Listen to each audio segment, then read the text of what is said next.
morning, everybody. N This W is O MMA Junkie Radio. Does it sound like Thursday, March 1st, 2018. I am Ghost. To my left, MMA Junkie Radio's fight analyst, Danton. I have fight footage for blood. George, to my right. And our MMA Junkie Radio site coordinator, Randolph, in the back. That's your cue, Dan. Are you a Randolph or are you Randy? Pew. Randy?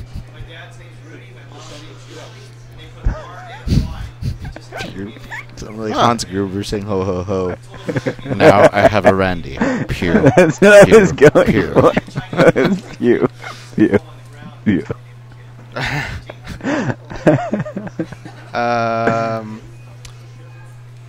Hey, Randy, do you mind throwing me my wallet? It's right there. It's a trick wallet. Thank Be you. careful, Randy. Fire comes out of it. There's a part of this show for people that don't know that This is pretty much $5. everything that the host would ever hand their guests would shock them for newer MMA Junkie people. Listeners, Oh, yeah. there was a time period where nothing was safe. I still have PTSD from that time. Who was the worst one? Was Miguel Torres doesn't touch anything. We get. Oh, you guys got... Yeah.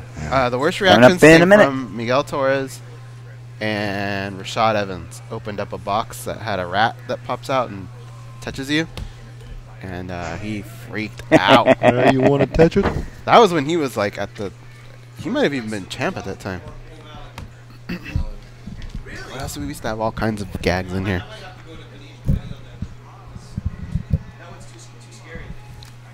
Randy looks like he's about to walk on the moon. Pew, pew, pew. Come 30. Moonwalker. Moonwalker.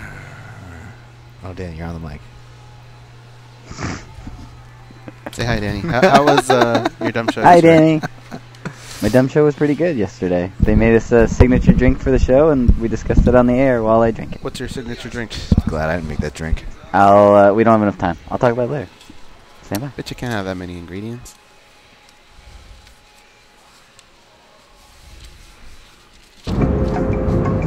This is your captain speaking. We are making our descent into Las Vegas McCarran Airport. On behalf of our crew, we'd like to thank you for flying MMA Junkie Airlines. Now please fasten your seatbelts and put your tray tables in your upright position because the descent is going to be a little bit bumpy. Alright, Junkie Nation, it's time to roll, baby, on MMA Junkie Radio with Gorgeous George and Ghost. This is what we doing while we do it, baby. All night long, we rollin'! Yes! The MMA Junkie Radio revolution is upon us. Can you dig it? There's no escape. No escape. Through the vast frontier of cyberspace and through a sea of stars in outer space. One small step for man, one giant leap for mankind. We've solidified our combat communications stranglehold. We are controlling transmission. With the use of MMA Junkie Radio and SiriusXM satellite radio technology. MMA Junkie Radio. Commence transmission.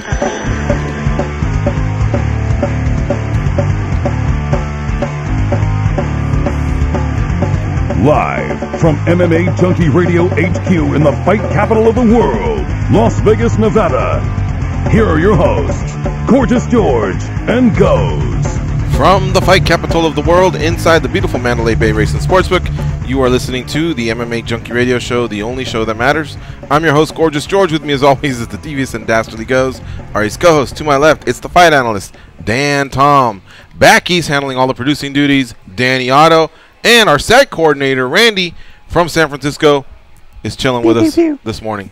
What's up, guys? Yeah. Is he here? I think he went to go make. Oh, he stepped out. Okay, there he is. Danny represented him well. He went to go step on the moon. Speaking of bets, Junkie Nation, we are doing our all underdog parlay. We are 0 for 3, I believe, on these, right? Yeah, we got to hit one. We're including Randy in it. Randy anointed himself to go first. He took Kat Zingano. Do you guys want to publicize who you have, or you want me to just keep that? That's fine. Okay. Goes is going with Brian Caraway. I'm going with Andrei Arlovsky. Dan's going with Mike Pyle. So good thing we did this today and not yesterday.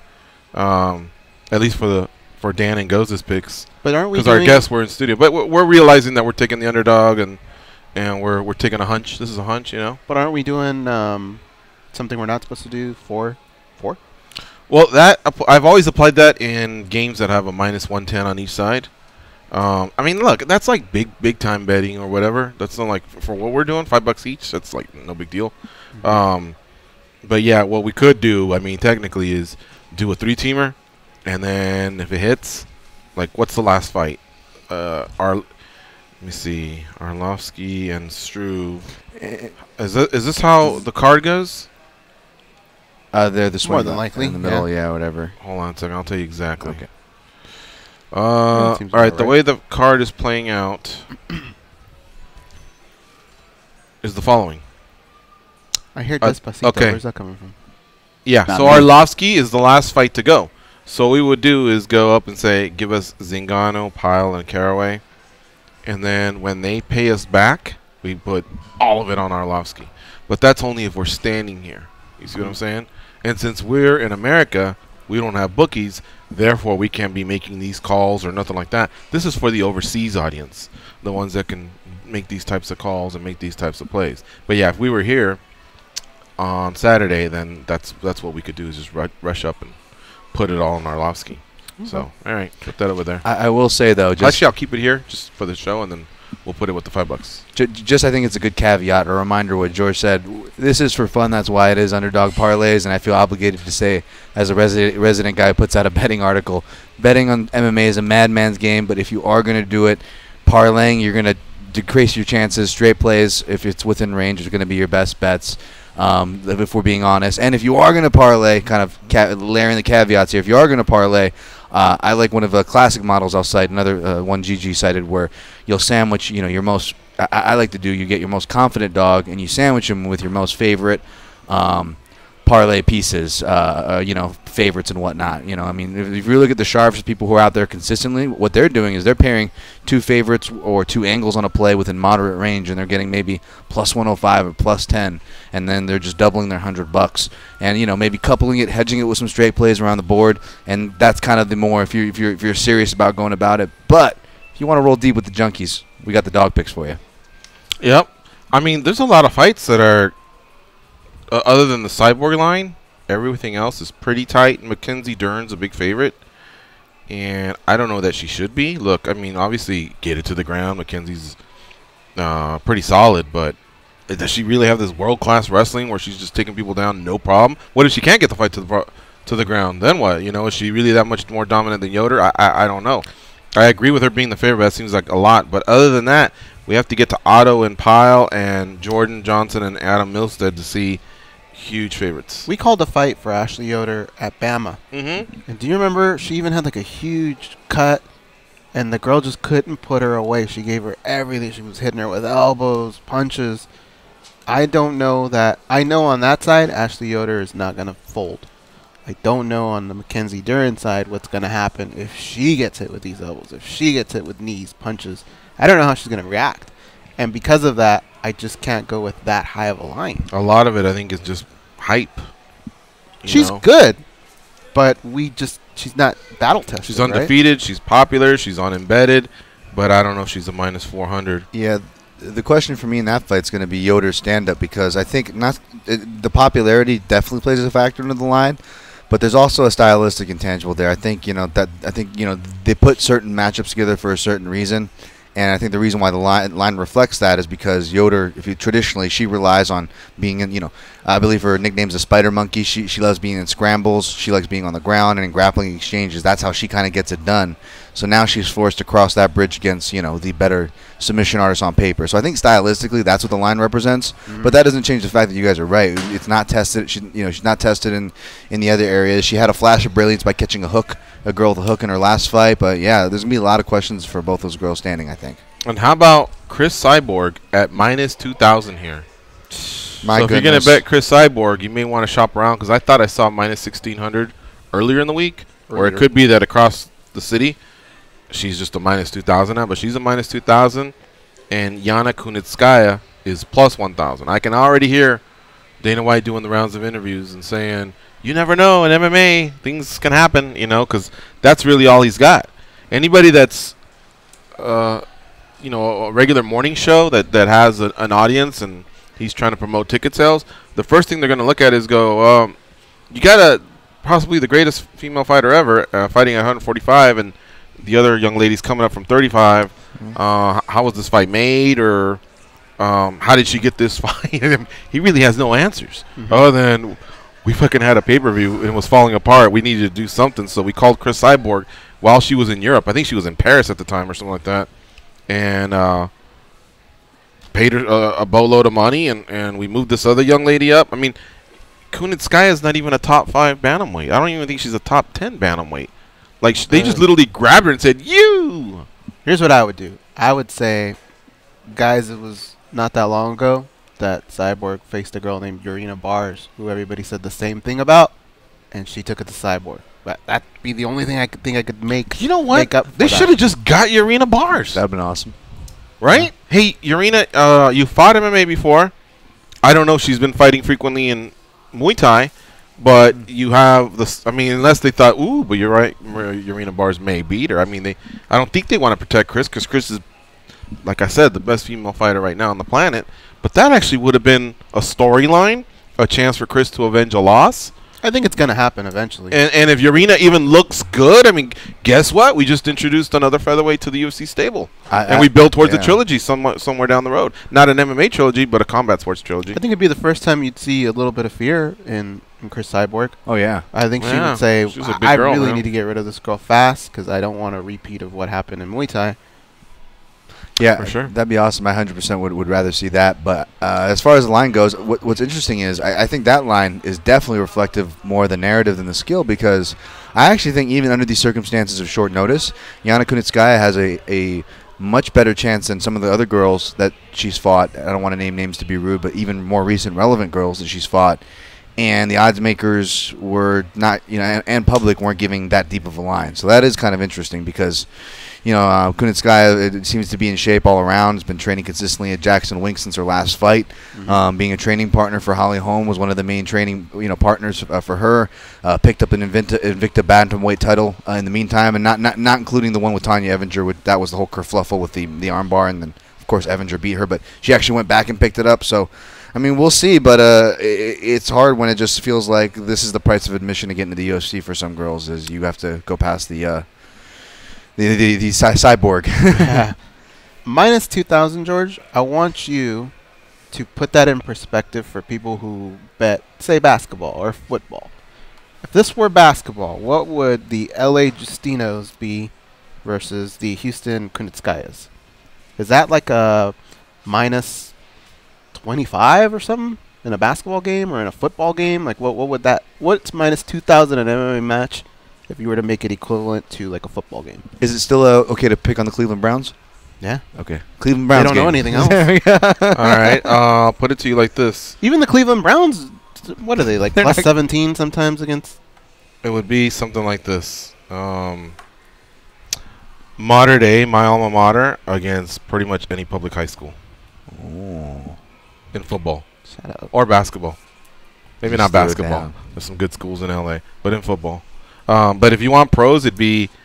You don't have to do teams. I'm just saying, what is that line? In other words, is it like, be like minus the Golden 4 State, touchdowns? the Golden State Warriors facing the worst team in basketball right now, and they're without their 2 stars. So it's probably like a minus 25 line or something like that. I would go as far as saying it's an football, NBA team against a college team.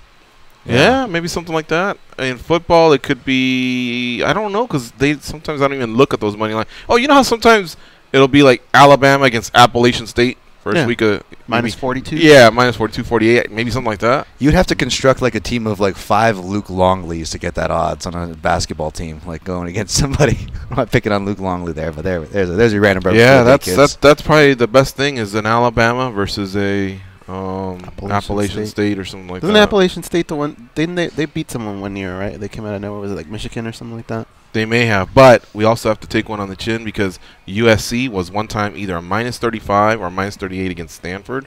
about 10 years ago. Jim Harbaugh was the coach, and they actually upset the Trojans in L.A. to top it off. Not even like, oh, well, they were on the road, they were partying, nothing. In L.A. So, whatever. Okay, so here's my question to both of you, the two of yous. Danny, you can chime in if you've done any homework. Danny. What are you excited about at UFC 222? Let's say someone goes, here, these land on your desk. Oh, my God, front row tickets. What would get you the most excited? I'm excited about Kat Zingano because I want her to not only win, I want her to look great because I want something to come out of it with Amanda Nunes. Okay, and so that you're looking forward to that more than Edgar and Ortega. Yeah, because if Edgar wins, I think we're just kind of back in the same boat. Okay. With Holloway, where I think regardless if Frankie looks great or if he just cruises a decision, I think you just feel the same way with Max Holloway, right? So it doesn't really do much for me. Same thing with Chris Cyborg. If she just runs right through, which is what she should do, same boat again. I'm going to go with the hipster pick because I don't think it's going to get much love, and I definitely know it's not on our daily debate for later. And I'm going to go with Mike Pyle. Are you a hipster? I second goes with the Kat Zingano thing, but like I said yesterday to her in the show, like to me, nothing's going to beat that narrative of what she had to overcome, and then you know, outside of the cage, and then inside that with that Amanda Nunes fight. I'll be rooting for Kat and tipping my hand. She's my pick, but. I don't know if I can go with that again. I got to go with Pyle here. It's his last stand. He's a Vegas guy. You know, you guys have your own history with him, and he, for me, was always one of the most nicest, giving, most sharing pros on the mat at Extreme Couture. Still remember lessons and jokes that he would say. You know, and the guy was just always just a genuinely good dude. So my hat's on the table. My hand has been shown. My bias has been revealed. But there it is. I won't take the low hanging fruit. Because it is Edgar Ortega. That's the best fight on the fight card. But I'll go with Sukum Thought against O'Malley. Because I think it's going to be a lot of action, a lot of violence. And whoever comes out of that will be talked about. Especially if it's a good finish. O'Malley comes at you hard. So his style is to go out there and hurt you with every strike that he throws. And he kind of puts on a show, but he's actually one of those guys where you remember who he is. He's got that big mop, you know, on his head. And so I could see a lot of people just going, that's my guy. I like that guy. Just as he's walking in, hopefully he's got a good walkout song. Hopefully he plays to the crowd. And exiting, same thing, or post-fight, same thing. But if Sukum Thought can be the guy that takes him out, you know, and he's kind of flashing a little bling, and if he maybe does a little bit of that or some shades walking in, then there could be a little bit of a build-up here. You know, the feeling will be in the arena like, man, I want that guy to win, and I want that guy to get his ass kicked. So I think I'll go with that one. Nice. Yeah. I like it. Yeah. All right. Now, on today's show, we are going to talk to Jimmy Smith, who will not be calling the fights. That team is John Anik, Daniel Cormier, and Joe Rogan. However, Jimmy Smith will be in L.A. working the desk pre- and post-fight. So we'll get his thoughts on the fight card that's coming up here on Saturday. Now, Jimmy Smith, who used to be with Bellator. Speaking of Bellator also has a fight card. And they really do have a quality main event with Leandro Higo and Darian Caldwell. Darian Caldwell will be defending his bantamweight title at Bellator 195 on Friday. Did you do you already did your write-up for that, right? You want to speak Bellator, on that one? Yeah. Higo and Caldwell? Essentially, Leandro, I don't even know if odds are out because they weren't out as of yesterday still. I'll look it up. But I imagine this is going to be kind of tight odds. I imagine they're going to slightly favor the champion Caldwell. Not just because I picked Caldwell, but as you know, Caldwell's a NCAA Division I national champion, one of the most accoladed wrestlers step in that Bellator cage. Still developing the rest of the game, you know, a southpaw striker, working out of Alliance. And Leandro Higo, he looks and fights kind of like a Jose Aldo. He has that very similar posture, but he fights out of, from Brazil with the Pitbull brothers out there. Been training with Henry Cejudo and Eric Albahacin to sharpen his wrestling, so that's going to be the key in this matchup. But it's really just two 135ers who are kind of those quiet guys. You talk about Bellator developing their own talent, and even though Higo, it's only his second fight with the promotion, these are, I think, guys like you really need to watch. So maybe a quiet, under the radar headliner, but one worth watching. Yeah. Well, this is weird.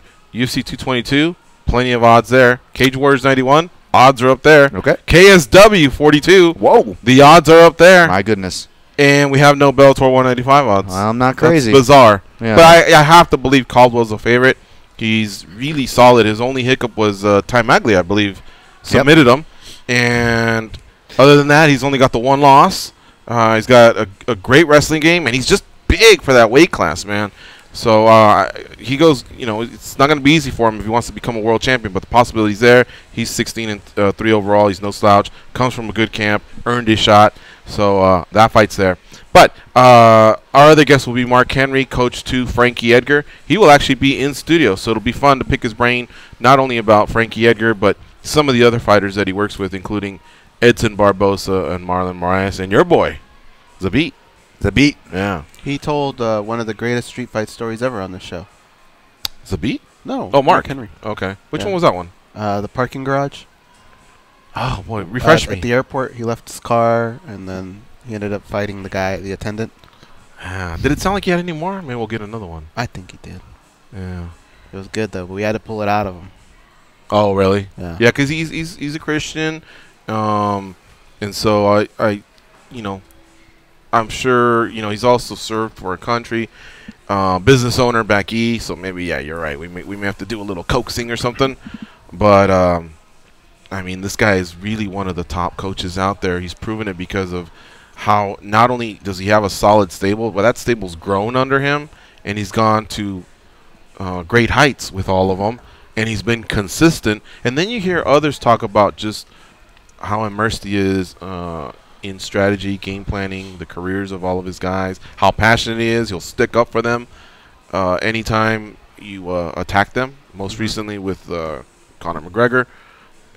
Talking about, well, we'll get into that when Mark Henry was here. But I don't know if you guys saw it, but that piece did a lot of traffic on our site. Yeah. So Mark Henry will be our other guest. We still might have a third, but we weren't able to lock it in. So we'll see if it happens. It happens, great. If not, whatever. He is fighting at UFC 222. So we'll see. Hey, is that David De Gea up there? No, right? No. On the second screen? Okay. All right. 866-522-2846 is the number to call in. If you want to call in and chat, give your final thoughts. So again, our for funzy parlay here, where we're taking all underdogs, is Andre Arlovsky, Kat Zingano, Mike Pyle, and Brian Caraway. We'll see what $20 can pay. It should be at least 10-1, and they're all dogs. We could be getting maybe 20-1. Not big dogs, though. So those $20 could be like $400. Pyle's a big dog, I think. Pyle's a big dog. Yeah, you got your $5? Yeah. Yeah. Why don't you put it in, Goose? Or if Randy doesn't mind, or somebody. I want to see what it pays. Danny. I'm going to give you guys some stripper singles here. All right. Not touching those. What? Oh, jeez, like it's any cleaner than the bills you have pulled them out of his in job. your fingers now. What? There you go. All right, I'll So let's see what it pays. All right, so we'll save a couple other topics here. Well, actually, I'll throw it out there. I'm sure Goes knows what I'm going to bring up. But one of the things that I saw was, did you see that Jon Jones fired back at Misha Tate for some comments she made on her show, on our channel, SiriusXM Rush 93. She basically said something along the lines of, I'm just over Jon Jones, like the saga, everything around Jon Jones, being the trouble that he's had outside the cage and the trouble that he's had inside the cage. Not so much, performance or anything, but basically PEDs. And so he fires back at her. He really did not like what she had to say. And he says back to her, I don't quit when things, he says, at Misha Tate, I don't quit when things get tough for me. I get stronger. You just wait and see. Maybe you'll find motivation in it. Sucks I lost you as a fan. Enjoy retirement, sister. Like that happens every once in a while where two athletes speak to each other and it kind of becomes a big deal. You have to respect what Misha's done in the cage. Women's MMA pioneer, a champion in two big organizations, so she's reached great heights. But regardless, the way she exited, I wouldn't deem it as a quitter. I don't think anyone did. It just looked like a fighter that just didn't have the fire in her belly, to continue anymore. And therefore she wanted to step out. But she had already accomplished a lot of things.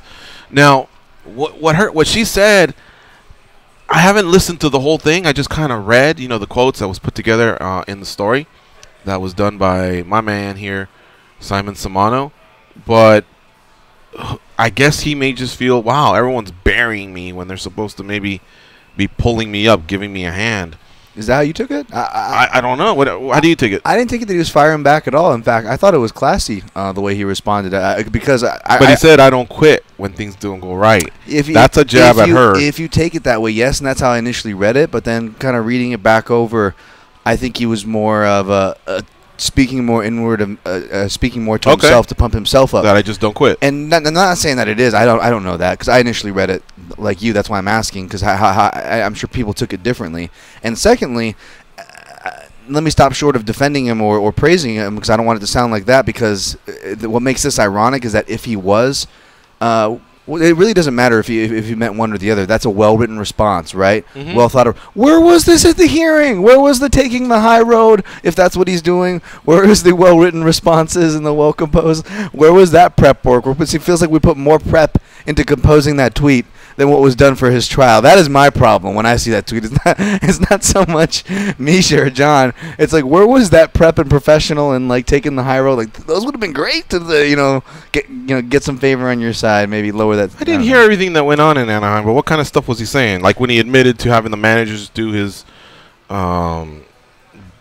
do the work that he was supposed to do. I guess he was supposed to watch some online instructionals or something like that. I think it was I didn't watch the whole thing through and through, but it was the answers, and then it was the answers at the end of the day. But even if you go beyond the print and just kind of watch the mannerisms and body language of him and those around him, it just wasn't the best. You know when you can tell someone studied for a test or not. Mm-hmm. You know, just by their performance, you can kind of tell like, oh, this guy's just like kind of sweating for it. And I think it was a lot of a lot of that and stuff. Unfortunately, I'm just bogged down with too many other pressing things to follow up on that.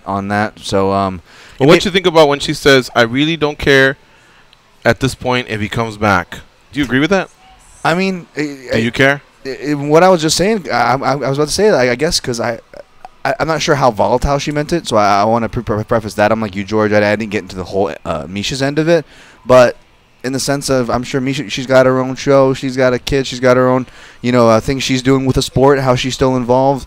You've got your own, I've got my own, and I think from that perspective, I think we can only spend so much time. I mean, yeah, it's still getting the clicks. He's still one of the best fighters to ever do it, so he deserves our attention. There's no doubt. I'm not saying that, but as far as how much can you really care and invest.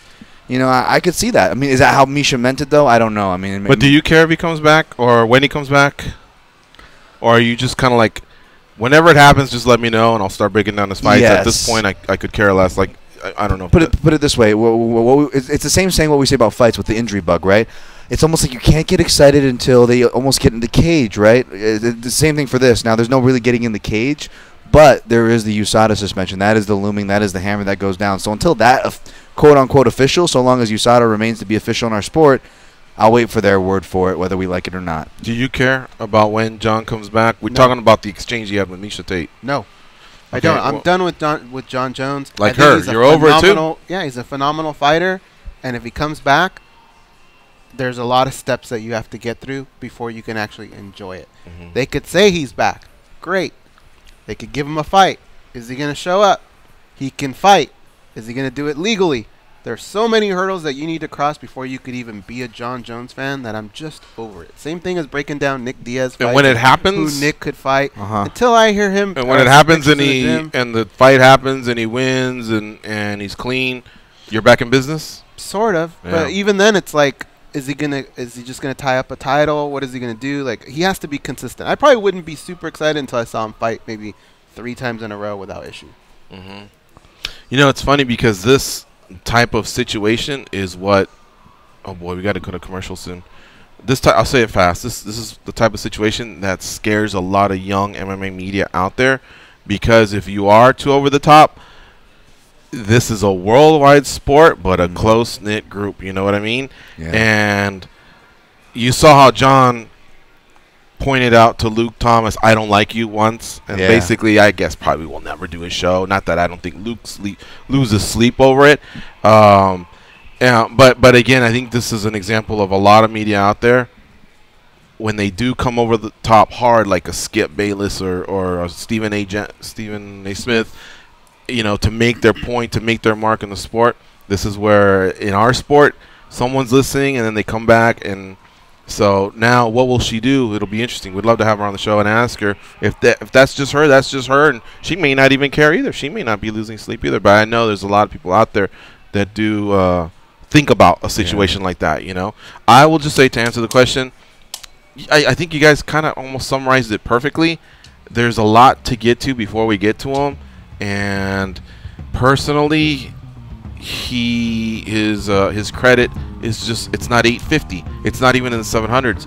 It's somewhere in the sixes. I don't know. It's like whatever he says, you almost you don't know if it's sincere or not. You know, and so he has so much to overcome before you can say, wow, he's turned a page. He's flying straight. When's his next fight? You know, let's break it down. Yeah, you're right. It's just time, and I think he has to build up He did it to his us own again. credibility. That's the feeling that I don't want to have again. Yeah. He got us again. All right. When we come back, we'll talk to Jimmy Smith from the UFC. That's right. He will be working the Fox Sports desk this weekend. We'll talk to him about these fights coming up at UFC 222 on Saturday. Stay close. We'll be right back.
people have been, and because they can. They are Gorgeous George and Goes, and this is MMA Junkie Radio.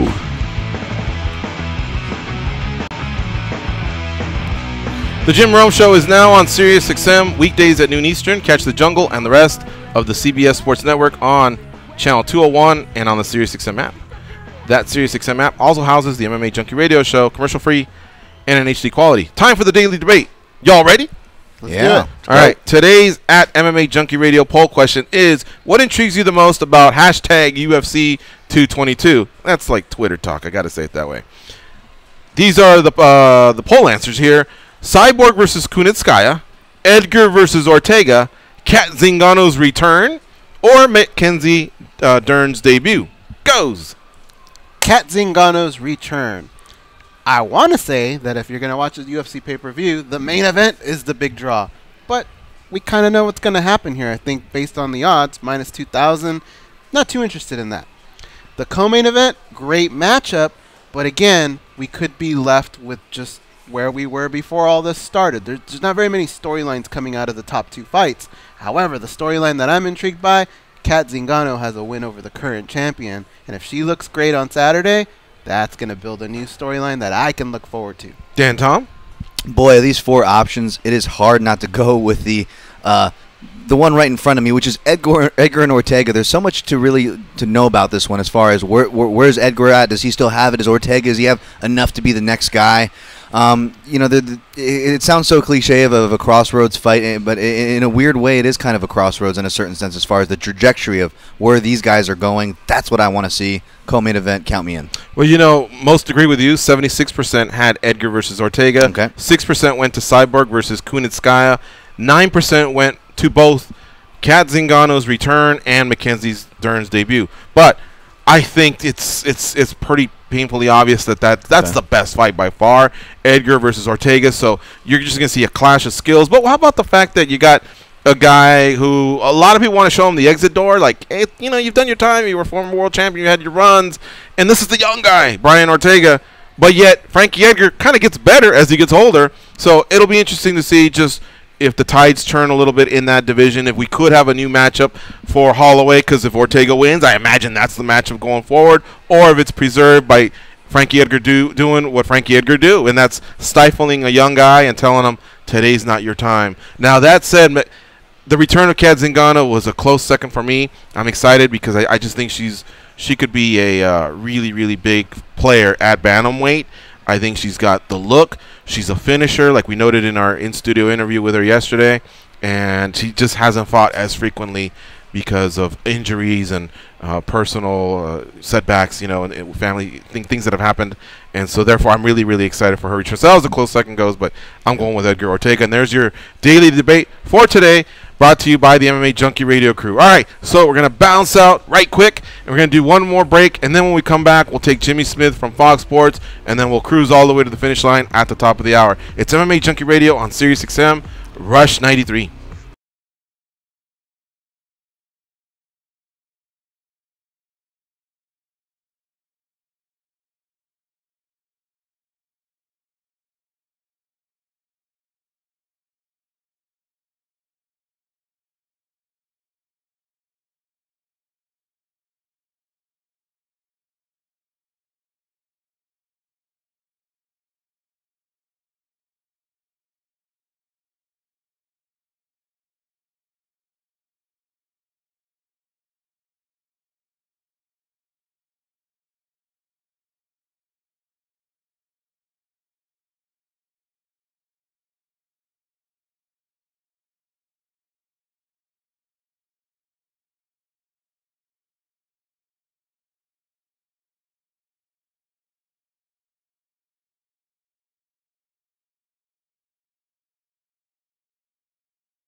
charm, compassion, common sense. These guys have none of that. You listen to them, so you're no better.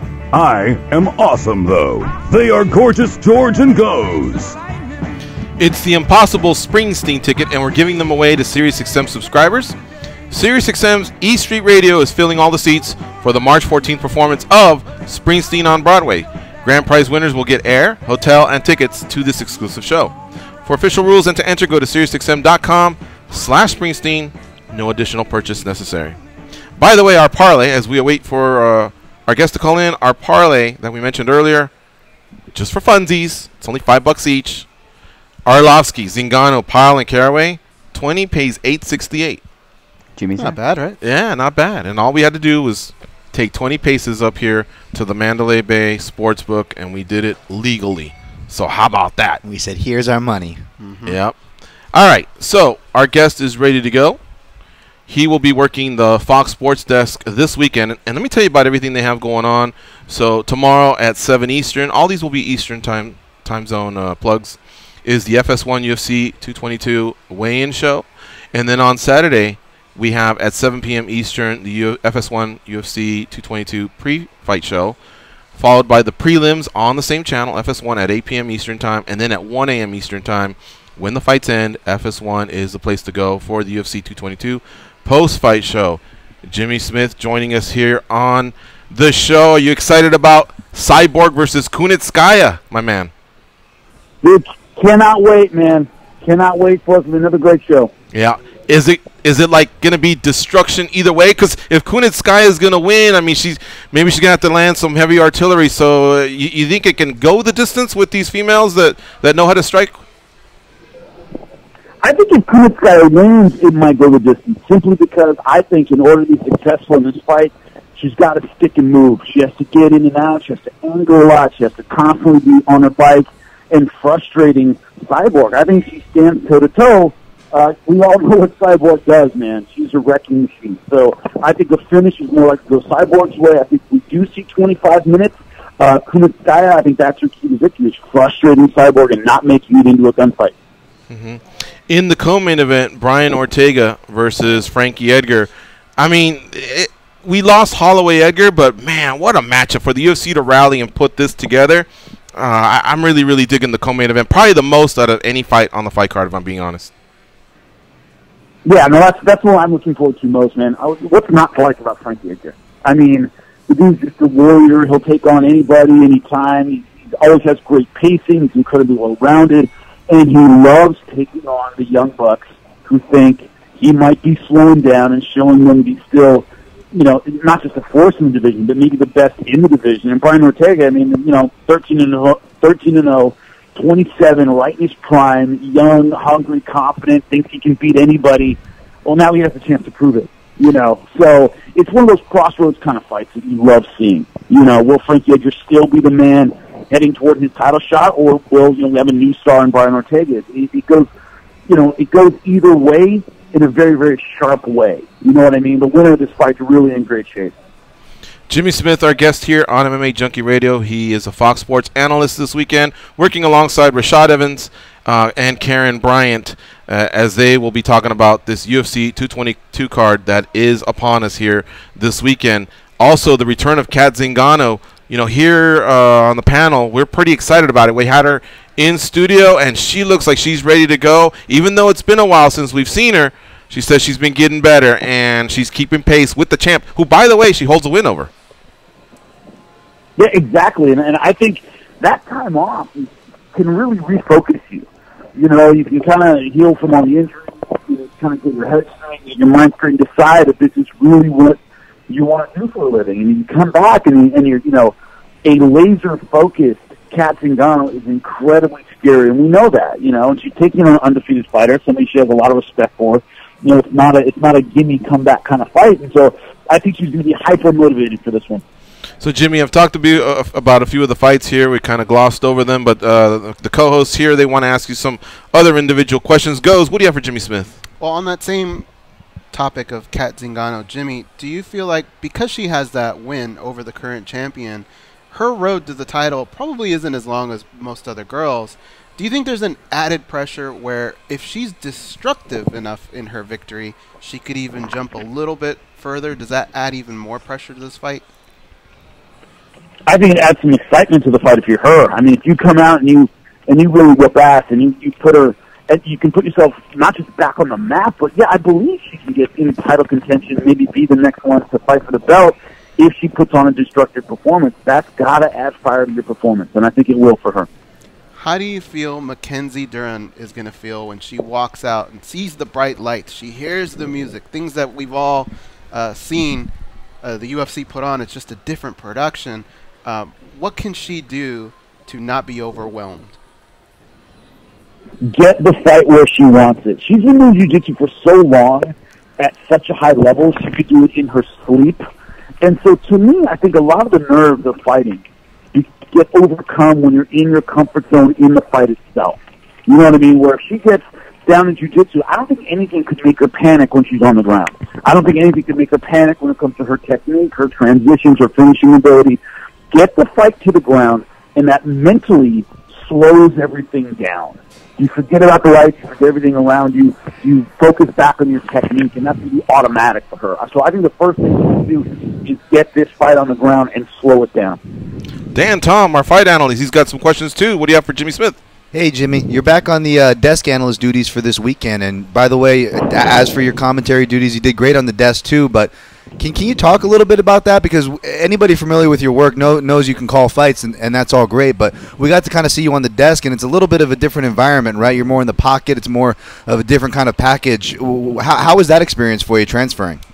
Yeah, man, it was a lot of fun. I got to tell you, it's very different in that there's a structure to it. You know, we do a production meeting beforehand, and it's like, okay, here's what we're going to discuss, and, you know, there's kind of a roadmap, which when you're doing a live fight, there's a rough roadmap, but it's live TV, and things change all the time. You got to be ready for it. There's a certain edge to it.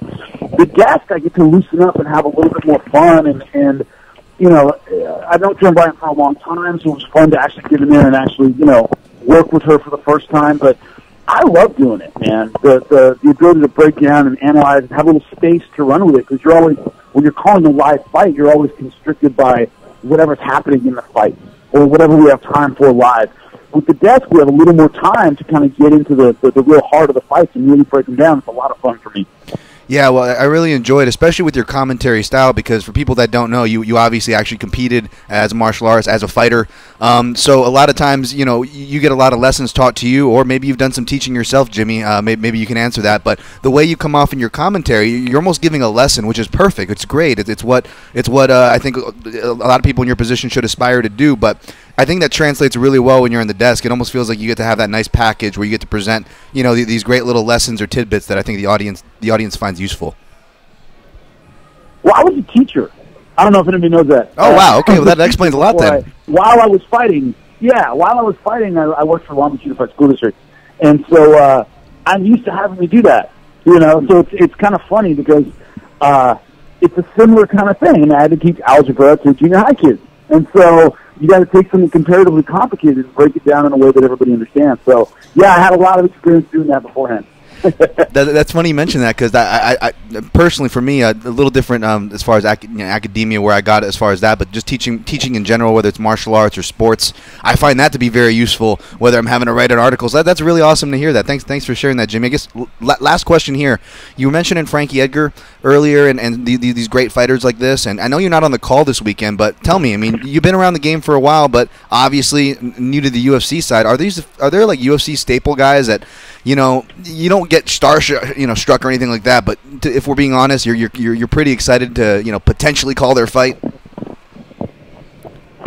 Oh, 100%, man, 100%. And Frankie Edgar's one of those guys, you know, as an example that you don't just love the way he fights, you admire his guts and his grit, and you know, in interviews, a really genuine person that you really want to sit down with and get inside their head. When we sit down with Cowboy, you know, before I called the Austin card, dude, he's just a really nice, humble, down-to-earth guy, period. I mean, he's that guy 100%. So it was great in the fighter meeting to actually get to know the people that I've been watching for so long, and that's a huge part of it for me.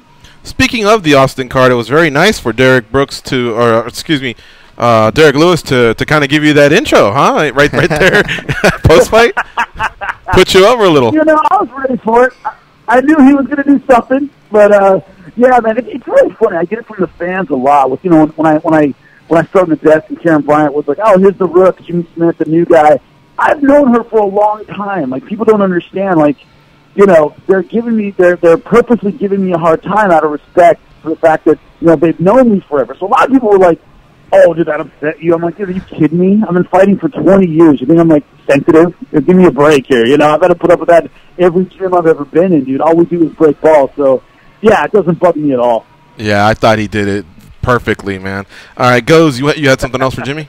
Yeah, I never thought I would actually segue into this world, but Jimmy, saying that you were an algebra teacher, somebody just blew our minds this week talking about math, and I can't remember which fighter. I don't know if you guys can remember. Oh, I think I know. It was Brad Tavares. No, Brad was here, but it was somebody who was on the phone. Oh. But anyways, they were talking about how they would teach their kid math, and they realized that there Derek is Brunson? an app. Maybe it might be Yes, Derek it was. Brunson. Yeah. Have you ever heard of photo math before, Jimmy? Photo math? No, I do not. All right, that's an We're app. going to change your life right now. It's an app where you can write any equation on a piece of paper, take a picture of it, and it'll instantly give you the answer to that equation. Yeah. Can you believe that exists? And, well, I guess my question was going to be, did you ever have to deal with any type of cheating, or do you have any good stories of catching someone or breaking up a fight in the classroom? The grade I did the most teaching. A, they were 12. B, this was 2005, so, you know, I didn't worry about kids on their phones getting apps to cheat with. It just wasn't as big of a deal.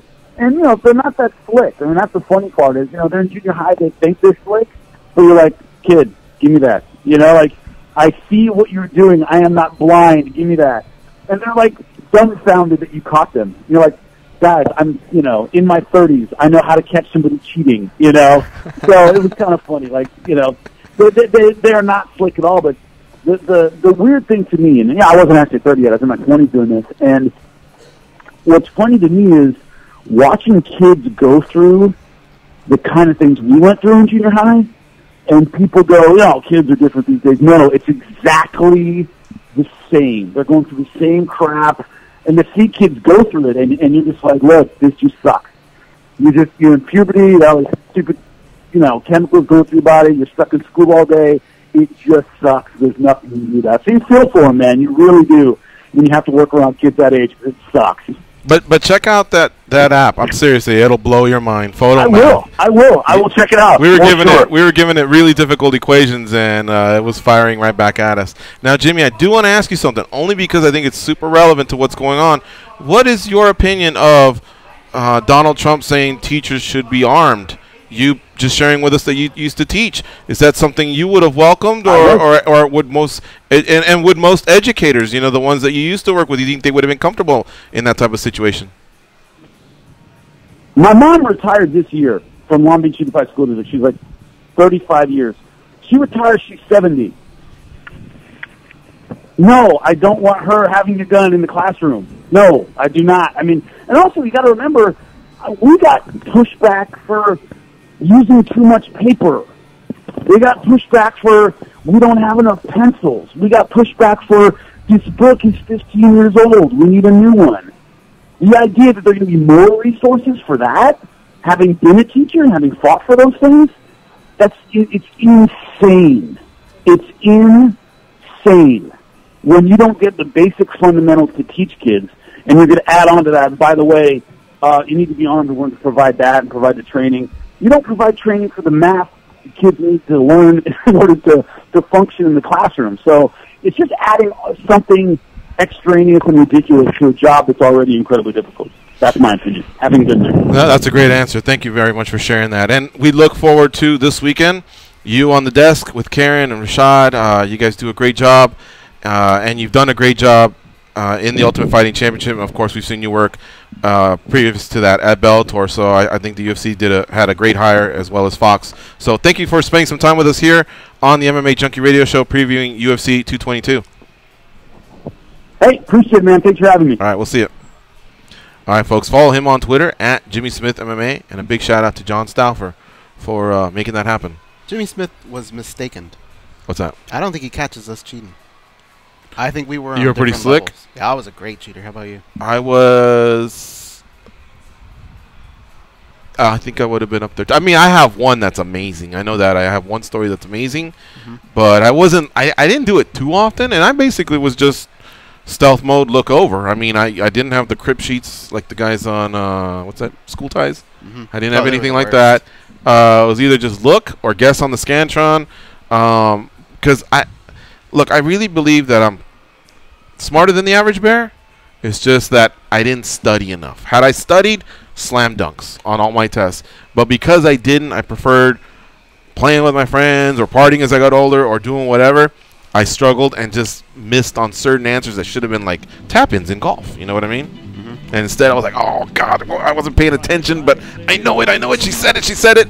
And sometimes my guess, process of elimination or whatever, I could figure it out, but I could have done so much better. I want to hear the Ocean's 11 cheat story when we come back if there's time. That's not you. I can share that. I can share that. I think I've shared it before, but I think I can carefully tell it and so that people understand it, because it involves a Walkman.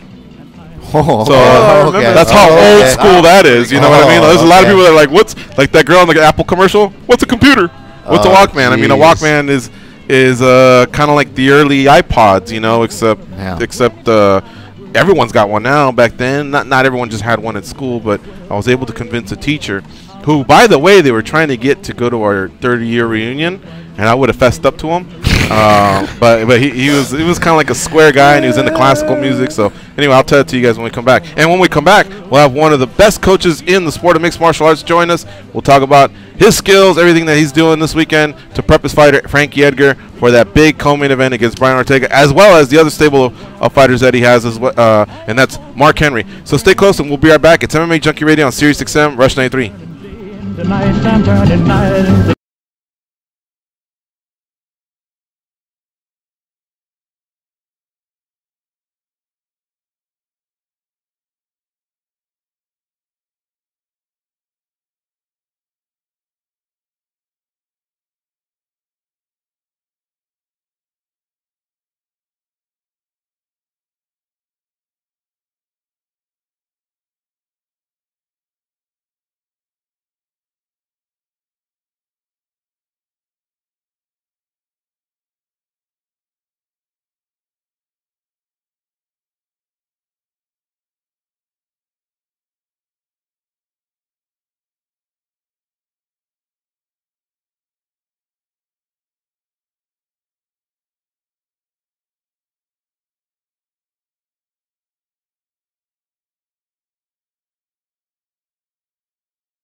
I didn't. Open up the champagne. It's my house. Come on, turn it up. I don't say that. Hear a knock on the door and the night begins. Can we say it happened years ago? Cause we've done this before, so you come on in. Well, I had a few of Make those yourself too. at my home, tell me where you've been. Pour yourself something cold, baby, cheers to this. Sometimes you gotta stay in, and you know where I live. Yeah, you know what we is. Sometimes you gotta stay in.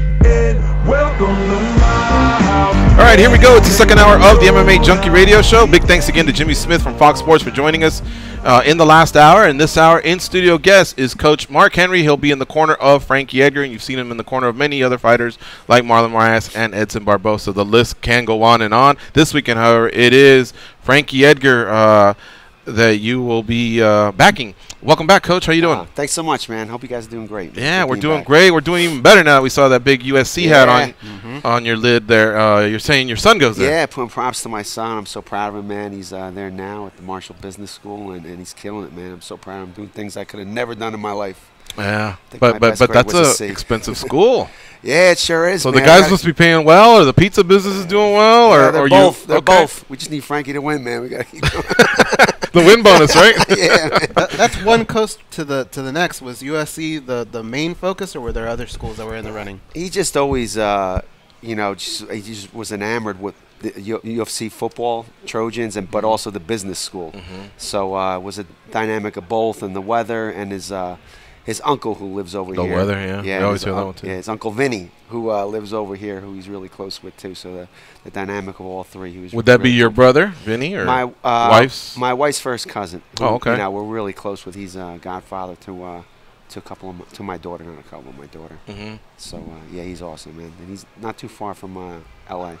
You know, there's times where with Frankie Edgar, I can't figure him out. But yesterday, he gave a great answer to our writer John Morgan, who did a video with him. He gave a good answer, like basically, why are you taking this fight? You know, like why not wait out Max? It's not like he tore his knee up, or an Achilles, or a labrum.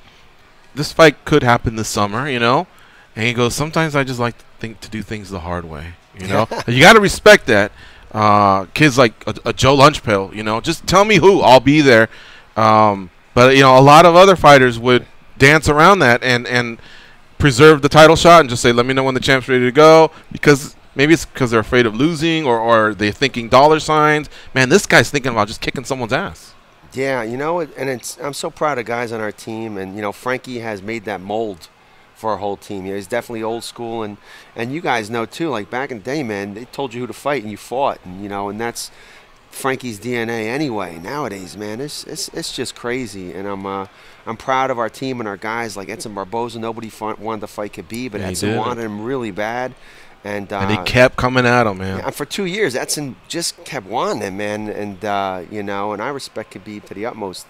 And but Edson, man, he's like I'm saying, all our guys, man, they're all like that. Frankie, Edson, Marlon, like they'll fight anybody, anytime, anywhere. It's more about themselves and you know, what they're portraying to other people, and just being true to themselves. Like they're a fighter. They're a fighter within and without, and that's why I love our guys in our camp. Is kind of that way. If your DNA isn't that you're about the fighting, then you're about the, you know, the Twitter and the Instagrams, and you know, maybe it's not for you. But you know, all our guys are pretty much like that, man. They just want to fight. They want to fight the best, and that's all they really want to do. Like, and we've been doing this for a while now, where belts are kind of, you know, becoming a little secondary, and if they happen, they happen. You know, we just, you know, want to fight the best. What is it about Frankie Edgar that now later in his career, when people break down his fights, everybody wants to say there's going to be that fight where he gets old overnight. But they've been saying that for a few years now, and it just doesn't happen. In fact, it goes the opposite way. He almost looks younger in fights. What is it about him that he can do that? Because he trains just as hard as everyone else. Yeah, he well, he doesn't train as hard as everybody else. He trains harder than most that I know. But you know, and I'm getting that question more and more. Like you said, like, you know, when he was 32, I got maybe, you know, 33, I got a couple more. Now he's 36, and I'm getting hit every interview. Like today, you know, you get hit with it. And I have to honestly say, man, you know, Zabit Magomed Shapirov, he's a guy in our gym. He's 25. It might be his birthday today, and he's 25, 26, 27 around there. And he's, you know, I look at Zabit, and he's coming up, and he has this fire, you know, and he's trying to go up the rankings, and he's trying to get better every day. And when I see him and when I see Frankie, I don't see any difference. I just don't see age. I see two guys progressing. I see two guys that want it bad. I see two guys that want to try new things all the time and new techniques. And guys that are just professionals in their craft and just professionals in every way, in the way they live, the way they eat, family life. Frankie's just a consistent guy, man. Like, I've been with him for 13 years since his first pro fight, and his first legal pro fight, not his first illegal pro fight. We heard about that one. It was in New York, right? I think. Yeah, New York. Headbutted the kid and everything. But right after that one is when I started with him, and 13 years, man. Like, this kid, he's so respectful, he's so professional, and he's on time. He's at my house because I come from the pizza. He's at my house before I'm at my house. So he's just the most respectful kid, and that's what makes our camp. It becomes easy because you have guys like Frankie and Eddie, and then all the others, Edson and Marlon, and they see Frankie and it just they know, hey, this is the way it is. Guys like Corey Anderson and Caitlin coming on now, and they just see this going on, and and it's great because he's so level-headed and just so consistent with his emotions. Your last-minute message to him before a fight, does it change much? Nah, it's pretty much. Do what you want to do because you could do it. It's, it'll always be certain specific, on the opponent, but it'll be like a key of the Chad fight, right in between, at the fence when they're calling him, like, just beat him. You could beat him to the punch. I know you can. When he went with that right hand. So I said, when he throws, beat him. I know you can. So little things like that where. Chad's awesome, man, but he'll load up sometimes, and he has so much power and speed, Chad. But I thought Frankie could beat him between, and he did. So like that was just like an example. Coach, I did want to ask you though. So we just talked about your kid and how expensive college can get. I know. I think Frankie's got 3. Yes. 3 kids, right? Yep. He is saying he's talked about a wrestling school that he has, and he saved up his money, and he's got some other business interests as well. UFC gym. Right, UFC gym. That's right. And he has a new product out with Iron Army. It's doing really good too. It's starting out with products and stuff. Right. And so, at any point though, could one fault him if he had just waited for Holloway? And so, what I want to ask you was, did you give any input into the decision? Does he make his own, or do you get the phone call or the text? Hey, what do you think, Coach? We're all on the same page. Frankie always pretty much. I'll get the first call, and we're all on the same page. Let's do it. Like, he's just, man, for me, he's just looking good. You know what I mean? Like, and that's what I believe. Like you said, like, if you're scared and you think you're going to lose, you're not going to fight. You know what I'm saying? If you have confidence in yourself, and I think you're going to fight. For me, I'm just so I have so much confidence with Frank, because I just believe, like, from the Aldo fight and the Stevens fight, which I thought was okay. Like, I thought he definitely won every round of that pretty much, but I just thought the striking was a little off and stuff like that, to where we fixed some techniques from those 2 fights. And I just think, man, he's at an all-time high right now, even with his speed. I even had a guy in the gym the other day that was watching. Man, Frankie's looking faster than he has in a long time, and and that's what I'm seeing right now. Like when I told you with comparisons of age and guys like in our gym like Zabit that are young, and Marlon coming up, and I just don't see a difference. So when people ask me an age, I mean, honestly, I'd say 5 years, like, just to, throw out a number out there. But I just don't see it slowing down for him, only for the fact that he's getting better all the time, and he's just consistent, man. He's just never, like, he'll fight this fight, and we'll probably be training next week, or a week and a half maybe, and doing pads, And he hasn't fought since last May, if I'm not mistaken. So he gets to stay fluid. He gets a paycheck, and if anything, the fight just another opportunity to promote him and versus Holloway. So he's just thinking, I'm not going to lose. It's therefore, all about the fight, not about the other stuff. But it's just, he just wants to fight, man. Like, he trained, 2 camps now, and he wants to fight, and I commend him on it. Like, who do you want to fight? You know what I'm saying? Like, the best. I don't. His usually response, I don't care. You pick it, or the best, or you know what I'm saying. So, all right, let's throw out Connor. He's been ducking him for a while, and he's not fighting.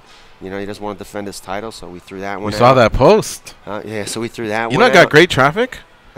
You're a needle mover over here. I definitely don't mean to be. You know, Frankie's like a little brother to me. You know. But you stood up for your guy. Yeah. What was it? 3 times you were saying that he ducked? Yeah, it was definite. It was a definite 3 times. I mean, you even heard him say, you know, if Frankie beats Chad and he beats Aldo, he'll fight him. Lie. You know what I'm saying? Like, he never fought him. You know what I'm saying? Then I think Chad had just lost to Aldo not too earlier. That was the main one when Frankie could have fought him when Aldo got hurt. And we said, you know, Frankie wasn't in full camp, but Frankie's always training. We said, we're ready. We called up right away. Where Mendez was doing, I think he was doing a hunting show. And he had not been training. And they knew it. So he had Frankie or him. And Frankie had like a few wins in a row and should have been up next. Because, you know, back then, before they changed all, you know, the system and everything, you know, Chad was pretty much lost where Frankie had more wins, where Frankie pretty much would have been that next guy. You know what I'm saying? And he bypassed Frankie then. He bypassed Frankie when, you know, when Aldo got hurt. So, you know, there's a few. And then when Frankie knocked out Chad and he beat Aldo, he bypassed on that. He bypassed on this one. You know, so you just wanted to set the record straight. Yeah, set the record straight, Dan. And you know, the main thing is, you know, I don't want to talk about him, you know, because it's not worth it. But the main thing, it's just so easy. Conor's like the vice president. And, you know, people always say Conor could do, you know, the king does what he wants. So it's easy. Fight him next, you know. Frankie will, you know, win, lose, draw, fight him next, you know. Fight him in 2 months. Frankie will fight in 1 month. So if you want to fight him, fight him. Stop talking. Stop running your mouth. Stop posting bad stuff about Max or, you know, Max Holloway is such a great champion, man. I mean, look at him. That's why, you know, I'd rather fight a guy like Max, tell you the truth, you know, because I'm kind of grew up old school too, where, you know, that's this kid, man. They said where Max deserved 5 title shots, and they said fight another one. His response is, all right, give me another one. And they do another one, and Max, you know, defended. This other guy never even defended, where Max is a true fighter to me. You know, our camps, like where we started off this conversation, our fighters our guys like fighting true fighters. We would rather have Max. Max has a belt. Max has defended the belt. Max is getting better constantly, and you know, he's like what you do this for. You know, a guy like Max, like, you know, and that's what I feel like. Frankie was really prepared for Max. And that's what I felt like. If you're prepared for Max Holloway, and I think of Max so highly, man, I think you're prepared for anybody. So I think prepare for that fight, prepared Frankie for anybody in the UFC. So let's take on anybody. The one thing that did get me excited about all that rumbling in the background was when they said a 165 division could be created. I really wanted 65 and 75 and pull out 70 and just go 10. So I was like, oh, finally, it's here. But then it turns out I don't know how much of it was true or not. Yeah. Well, you know what? I just think, like, defend your belt. Why do you got to fight 65? You know, it's just ridiculous. You know, I want a unicorn. You know what I'm saying? Like yeah, you could say whatever you said, but if you wanted it, you could have had it. And like I said, if you want it, take it. Frankie's ready. Give him a month if you want. Fight him in a month. You know, you keep talking this talk. Fight him. It's that simple. You know what I'm saying? Fight him. Just fight the guy, you know. But but that all put aside, you know, we're fighting a fighter. You know, we're fighting Ortega, man. This dude is for real. This kid's a killer, man. This kid is, you know, he's well-rounded everywhere, you know. And the thing about him is this kid, there's no back down on this kid. Like, you know, you can't say, oh, you know, well, I could see where he, you know, he slows down, or you could see where he'll give up. No, this kid, you know, is all for it. And that's what, you know, asked for the other guy, then we asked for Ortega, you know, a fighter's fighter. And, you know, so we're pumped for it, man. And like I'm saying, it's about just progressing and being the best, and being not just being the best as in a belt, but just being the best fighter you could ever be. And guys like Ortega will make you get to that point. And guys like Max will definitely get you to that point. From a game plan standpoint, how different is it preparing with a Frankie Edgar for 3 rounds versus a Frankie Edgar for 5 rounds? Because he's fought a lot of 5-rounders, and sometimes I've heard fighters say it takes them a little bit longer to get going in 3-rounders. Yeah. Well, you know, with Frankie, we had that a while ago, man. You know, earlier in his career where he would start off slow. I'm sure you guys remember some of his slow starts. You know, I think the Shirk fight was one of the where we fixed it up. Getting up to the Shirk fight, we said, you have to start faster. These are 3-rounders. You're starting way too slow. And, you know, so we fixed it back then. A guy like Frankie, though, you could like a 5-rounder could be like a 3-rounder. He could fight as strong 5th as he can 1st.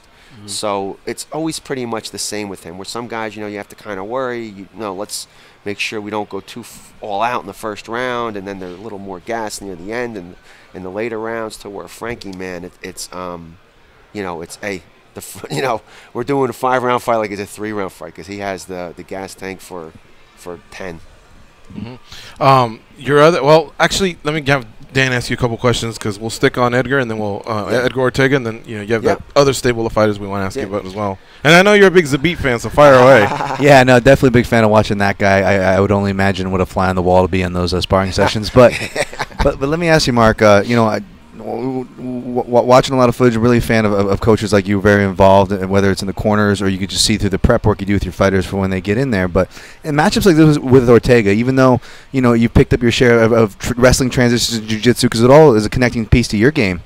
But do you find, even as a striking coach, maybe you have a little more maybe of a role in a match like this where you have a guy that's so dangerous he just has to grab a neck, break your posture or something like that? Do you still play a role as far as the defensive side goes of the grappling, even though you're a striking coach? Yeah, pretty much. I'm all the way through. A long time ago, it was funny. Frankie was fighting BJ, and before that even, and he went to wrestling practice, and I said, "Did you do?" He went to Rutgers. I said, "Did you do your wall work today?" And he looked at me. He goes, "Mark, think about it. Is there any walls in a wrestling tournament?" I'm like, "Dang, And then I thought, man, I got to start working those gray areas with him. That's when I started myself trying to be an MMA coach. So I'm pretty much doing everything with him but the ground. I don't mess with the ground with him. Ricardo's such a phenom, man, that, you don't have to worry about the ground at all. So, but pretty much like the clinch stuff to the, and Ali also, Ricardo and Ali do the ground and pound to where I'll do a tiny bit but not much. But everything from, I love the wrestling part. Like, people don't know, like, when our guys are fighting, I'm calling as many shots as I am strikes. Like, I love that gray area of getting from strikes and setting up to the shot. You know what I'm saying? And so that's one of my favorites. Even like I remember Gray, it was like I said to go about it a different way. I watched the Jim Miller fight. I'm like, man, we got to go about this shot a different way. I was always curious about that because when there's so many things that we speak about now. It's like a prerequisite for these new kids coming in. They've been doing it since day one, but you go back maybe 7-8 years ago, and you have to point. I point to guys like Rashad Evans and Frankie Edgar, two of my top examples for guys that just would go from a punch to a level change. And like those two guys in their era, especially in that era where a lot of guys weren't doing it yet, they really stand out. So I always was curious of how much how much of your your prep goes into that. But speaking of that, I love it. Yeah. What's your background? Like, I know you spoke about it here on the show. You've been on the show before, but for maybe newer listeners, what's your background like as far as martial arts or combat sports and boxing? Okay.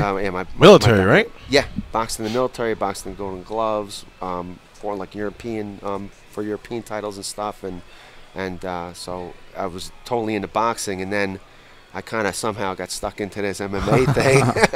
And then, until it was funny because I used to kind of watch and see the ground stuff, like, and turn it off. You'd kind of surf, surf channel and stuff, and I'd kind of pass it. And then it was funny. I watched Ricardo roll one time. I'm like, wow, I never seen it. I never seen that. And then when I kind of watched Ricardo roll, it was kind of when I like, man, this is pretty cool. And then I started, getting really excited, like learning kicks from a guy like we have Anderson Franca and Marlon and Edson, and then, learning how to deal with the strikes to the grappling, and, it became peel the onion became more exciting, to do. Is that analytical approach? And people don't know, like, you're very known for counting your guys' strikes in training, being very interactive as far as the game planning and analytical side of the game goes. Is that something you always had yourself when you were coming up? Is that something? Yeah, I kind of got it. It was crazy. I got it from football. I used to coach football. It's funny, I was doing Frankie and coaching my son, and we had a really good team, and I'm like a maniac. I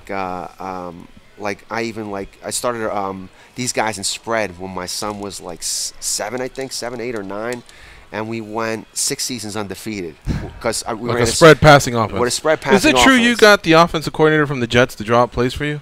No, I had a guy from Florida. I flew in a guy from Florida, and the University of Florida. No, he done Pop Warner, but he worked with Russell. Who was the quarterback for the Raiders a long time ago? Jamarcus Russell. Yeah, he worked with him, okay. and he came down, and I picked his brain for like a week. And he had a whole video thing, like a whole packaging of screen package and blocking package, and we went through all that. I had him, meet my kids kind of, and just went through from the whole blocking scheme to everything, man. I loved it. And I would call plays and audibles with my kids on the side. They'd look at me. I'd see the lineup. How old were they? 7, 8, 9. Wow, that'd be great. From 7 to you like kept their attention? Yeah, 6 years. Oh, my kids. Man, I would want that though as a kid. These kids were phenomenal. I can't get in trouble for it now, but we're not supposed to really meet in the off season. I call these kids at any time, and I'd hook up with the offensive guys, and we were just like the first passing, we were like 70% pass. Jeez. And it would all be how they were lined up. Like I'd run a guy in motion. And if the linebacker followed, the quarterback knew to call an audible to the right, a pitch off or fake pitch, and he'd audible on his own. And the thing was, though, I had a bunch of plays, and I'd yell it. Like if a kid's name started like Tristan, I had this really good receiver, Tristan. Anything that started with T, tomato, like we'd have the tree route, it'd be like tomato 5, tomato 4, and he'd look at me, and I'd yell out the what it's going to be. I had this quarterback, Dominic Borelli, who still to this day we talk to each other all the time. He's doing amazing in college, So, this kid was great too. But then I was training Frankie. I go from football, then I go train Frankie. I'm like, wait a minute. So we start doing codes in football, and I start doing codes into the MMA. So that's kind of how it all started with my son's football, with all these codes. And I don't know if you ever seen stuff in my house. I just have like huge sub paper I take from the pizzeria, and I just you see game plans, and everybody has different codes. They change every fight, and everybody's are different because it's their kids, their family members, and stuff like that. Will change up the language every camp, so stuff like that. It's one of my favorite things of watching when I'm doing my tape study on his fights, trying to figure out what the code means. But they're different. Yeah, they're different. Yeah. Every single fight, they're different. Look at him. He's got the headphones on. Could you picture him as an offensive coordinator up in the booth? Up there, he'd be the loudest guy in the booth. You wouldn't want your star quarterback to be Xavier, though, right? Because there's not too many. Or Quinton. What would you do, right? or with a Q. You're right. That's great. You need a common name. Oh, that's great. Mark Henry, our guest here on MMA Junkie Radio. Let's take this call from Oreo in Alberta, Canada. If you want to follow Oreo, it's 866-522-2846. He'll be in the corner of Frankie Edgar on Saturday. It is a pay-per-view. It's UFC 222, headlined by Chris Cyborg and Yana Kunitzskaya. What's up, Oreo? How you doing? Hey, guys. I'm good. Hey, Mark, thanks for coming in. Thanks so much, Oreo. Hey, I had a question about your other fighter. I think Sarajo Eubanks is in your camp now, right? Yeah. You got Sarajo Eubanks? Yeah, we got Sarajo. Man, it's too incredible. Yeah. Now, as you know, she has a fight coming up with Lauren Murphy. Yep. And you were on the show, so as you know, there's like beef with her and Eddie, and beef with her and Siraj on the show. So is this fight a little personal? Are you gonna enjoy game planning against her, or is it just business as usual? Well, right now, are we talking to pump it up, or are we talking like the truth? how many people? Because if we're pumping up, man, we can't stand each other.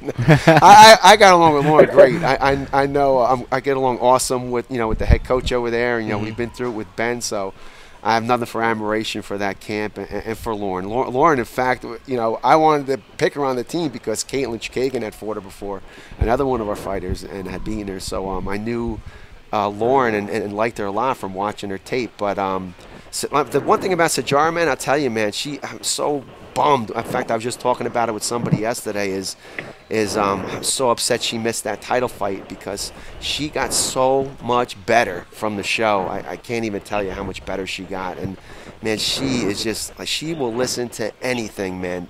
In the middle of the fight, like, yell out stuff. Like, she is incredible, and she could do it all. On her feet, on the ground. And she has a ton of power. It was a great season for her. She carried over a lot of momentum, and not only does she have the great grappling game, but if I'm not mistaken, didn't she have a head kick KO as well? So it's like great kicks. I understand what you're saying about, you could just tell she was progressing and getting better. Now leave 5-6 months away from the real training. Oh, man, so the finale, I had a feeling she would have a great chance to win, and then of course she wasn't able to make weight. And now with Valentina, having that debut. Who knows what kind of a setback this will be, you know? But yeah. Sorry, Oreo. Yeah, and that's exactly it. But Oreo, man, you brought up a great fighter, man, and we're so pumped and blessed to have her, you know, with us. And she's also working. I mean, her jiu-jitsu's already off the hook, and now she's working with Ricardo too. It's hitting another level, and man, she's like another one who's just getting better every day. And I'm just so bummed. Like, I don't say, you know, bummed about the fight. So it depends on how the person is, but she got so much better from when the tough was, that I was so excited for that fight, man. And yeah, the one thing I don't deal with is the weight cutting, man. And she was dealing with Clint over here, man. And somehow, you know, when she came back, she kind of wasn't talking to Clint. I just want to throw out Clint he's at the that UFC performance place, and he is off the hook, man. Like, if you're ever down here, like, definitely check him out, man, because he's amazing, man. Oreo, who do you like this weekend, Cyborg or Kunitzskaya? Is that a question? I know. I'm trying to see if I can find anyone in the city that's actually taking the Russian. But she's plus 1,000, and Cyborg is minus 2,000. So sometimes people like to, you know, just go for it. I mean, that's what happened with Ronda and Holly. I mean, that Vegas day guy, he just goes, give me the underdog. The odds are too high. Anything can happen in a fight. And, you know, he made $225,000 and never came here and gave us an envelope as a thank you or anything. Fuck him. Anyway, Oreo, thanks for the call, bud. I'm with her, man. I'm with her. Who's the girl's name again? Kunitzskaya? That's who I'm with. I'll take Ali. Are you a gambler? Ali. No, man, not a gambler. You never gambled on the fights? There's nothing wrong with saying you have, by the way. No, you know what? I used to bet on football a long time ago, but thank God, man. You know, I turned to Jesus. You know, and you know, I kind of stay away from that. Thank goodness, I wasn't doing too good. You want to check out our parlay? We did a funsies parlay here. All underdogs. Oh, jeez. Yeah, it's just $5 That's how I each. became a Bill fan, in fact, man. I took baseball. I came out of the Army. I was betting baseball, and I was doing great. Baseball went into football, and I was getting killed. And my one buddy, I had like everything I owned, I owed to this bookie. And then my buddy said, man, bet it on the Monday night game. I bet it on Jets and Bills. And you bet the Bills? And I bet the Bills. The Bills won. They've been my team. I'm a diehard Bill fan. Oh, so you got out of the hole? Wow. I got out of the hole. Nice. Man. Yeah. Wow. I thought we were going to hear a story about Then I got in again, like a couple years later, and I'm like, you know, thank goodness, man, I found a we do it for fun. It was just $5 each, and we had another guy here, Randy, who's just here. Run off the parlay again. Here you go. Okay. Like, what is it? What you got to win like 2, right? It's all underdogs. So we But took you gotta no win favorites. 2 you have to 4. win 2. Oh my goodness. We each took one. $5 each. We got I Arlovsky, gotta hear this. Zingano, Pyle, and Caraway. $20 pays $8.68. Wow. But Caraway's an underdog? But think about it. Yeah, Caraway's a dog, and he can grapple his ass off. Wow, I mean, no, Stamen's no I'm joke. surprised Zingano, we got her. She Yeah, gave the she's great. champion a loss, Yeah. Nunes, a while back. Mike Pyle, veteran, been fighting for a long time, just Yeah. announced his retirement. He's going to go balls to the wall. And Andre Arlovsky. That's a You know, good say pick. what you will about him. He's gone in his streaks, but he'll go out there and he'll throw his heck yeah, he hands. will. And even though Stru's, you know, he's a quality fighter as well, anything can happen when the heavyweights mix it Yeah. up. Yeah, that's a good little ticket you got there, man. What's over there? What you see over there? got him. I'm actually falling for Me too. I got him. Yeah, that's the Stratosphere and the Venetian. All right, Coach, are you okay on time, or do we need to? Yeah, I'm good. Okay, just want to make sure we got to take this commercial. It's gonna be You're listening to MMA Junkie Radio on Sirius XM Rush 93. That way we can ask you about some of the other fighters as well. And again, this is Coach Mark Henry here in studio with us. Follow him on Twitter, Coach Mark 13. We'll be right back. I don't even know that.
Yeah, you.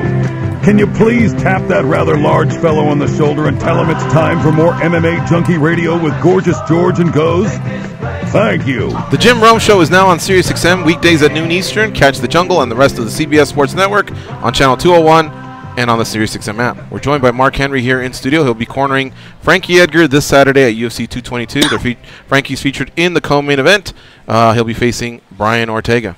All right, so just to clean up a few things here, the cheating story. I'll tell mine really as fast as I can.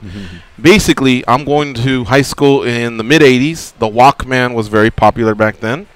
And we had a teacher named Reese Hatcher. Now, Reese Hatcher he was, how do I describe him? He was like Fraser Crane, like very proper. He had a suit, sometimes a scarf, you know what I mean? And he had a great vocabulary, and he was our English teacher. And so when we used to take quizzes, we used to do vocabulary quizzes. He'd give us 20 words because he wanted to improve our vocabulary.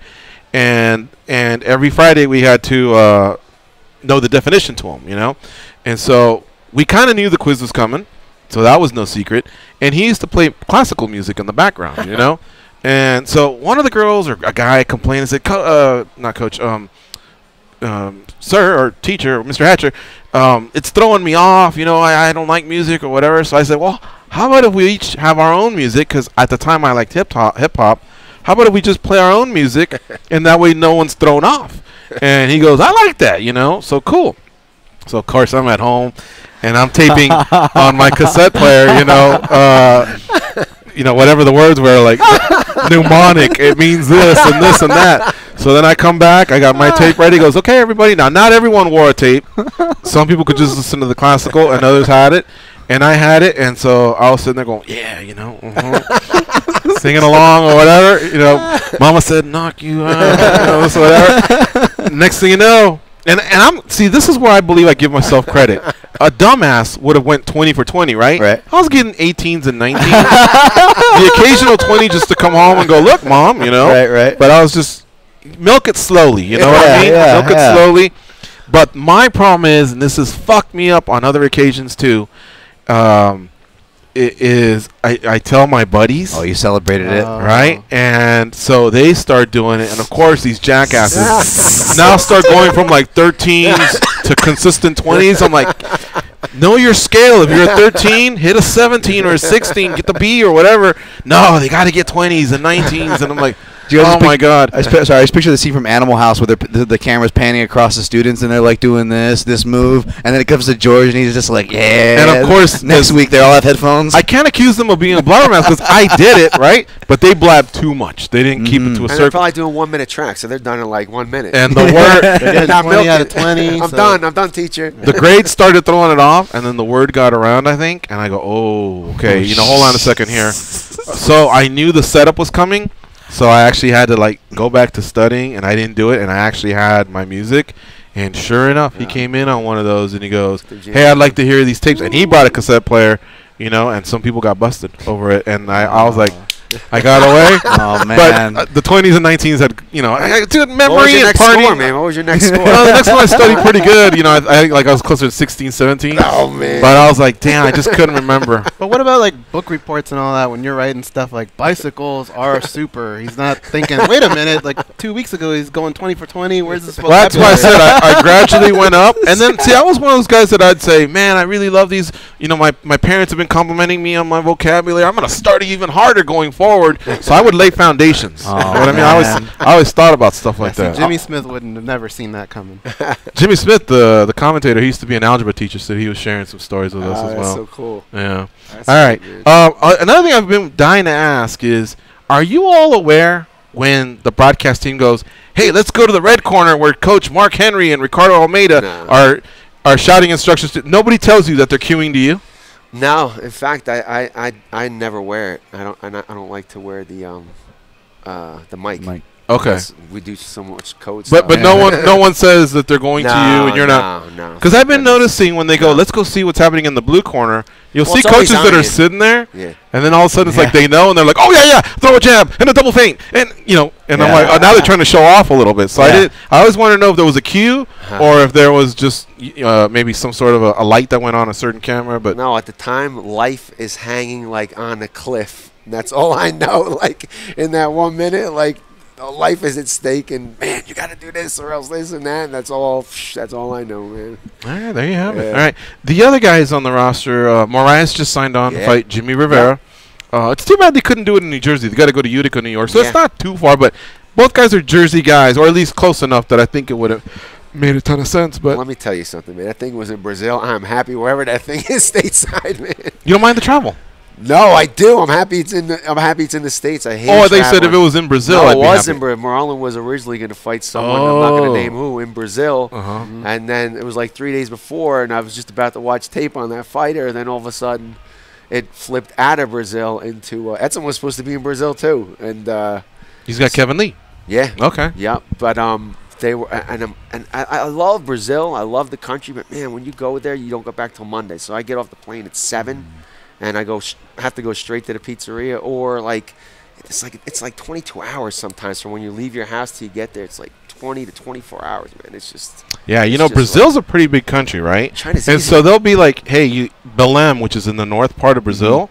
And the funny thing is they won't have a major international flight, so you'll have to drop down to either Rio or Sao Paulo and then go 10 hours the other way. It's kind of ridiculous. So to use the United States as more of a comparison, think about some, cow town in the middle of Sacramento. Otisville? No. Yeah, Otisville, but somewhere in the plains like Kansas or something like that. And they're going to New York. Picture them having to go to L.A. and then take the L.A. flight to New York, something like that. That's why the travel can be all jacked up. Let me ask you a question. Sure. Who's your go-to guy? Like right there, you needed a map. You need to know the map right away. Who do you I'm go a to? geography guy. No, who do you go to? Anything. Who do you go to? I'm the guy. I don't need to. Now, pop culture, these guys got it.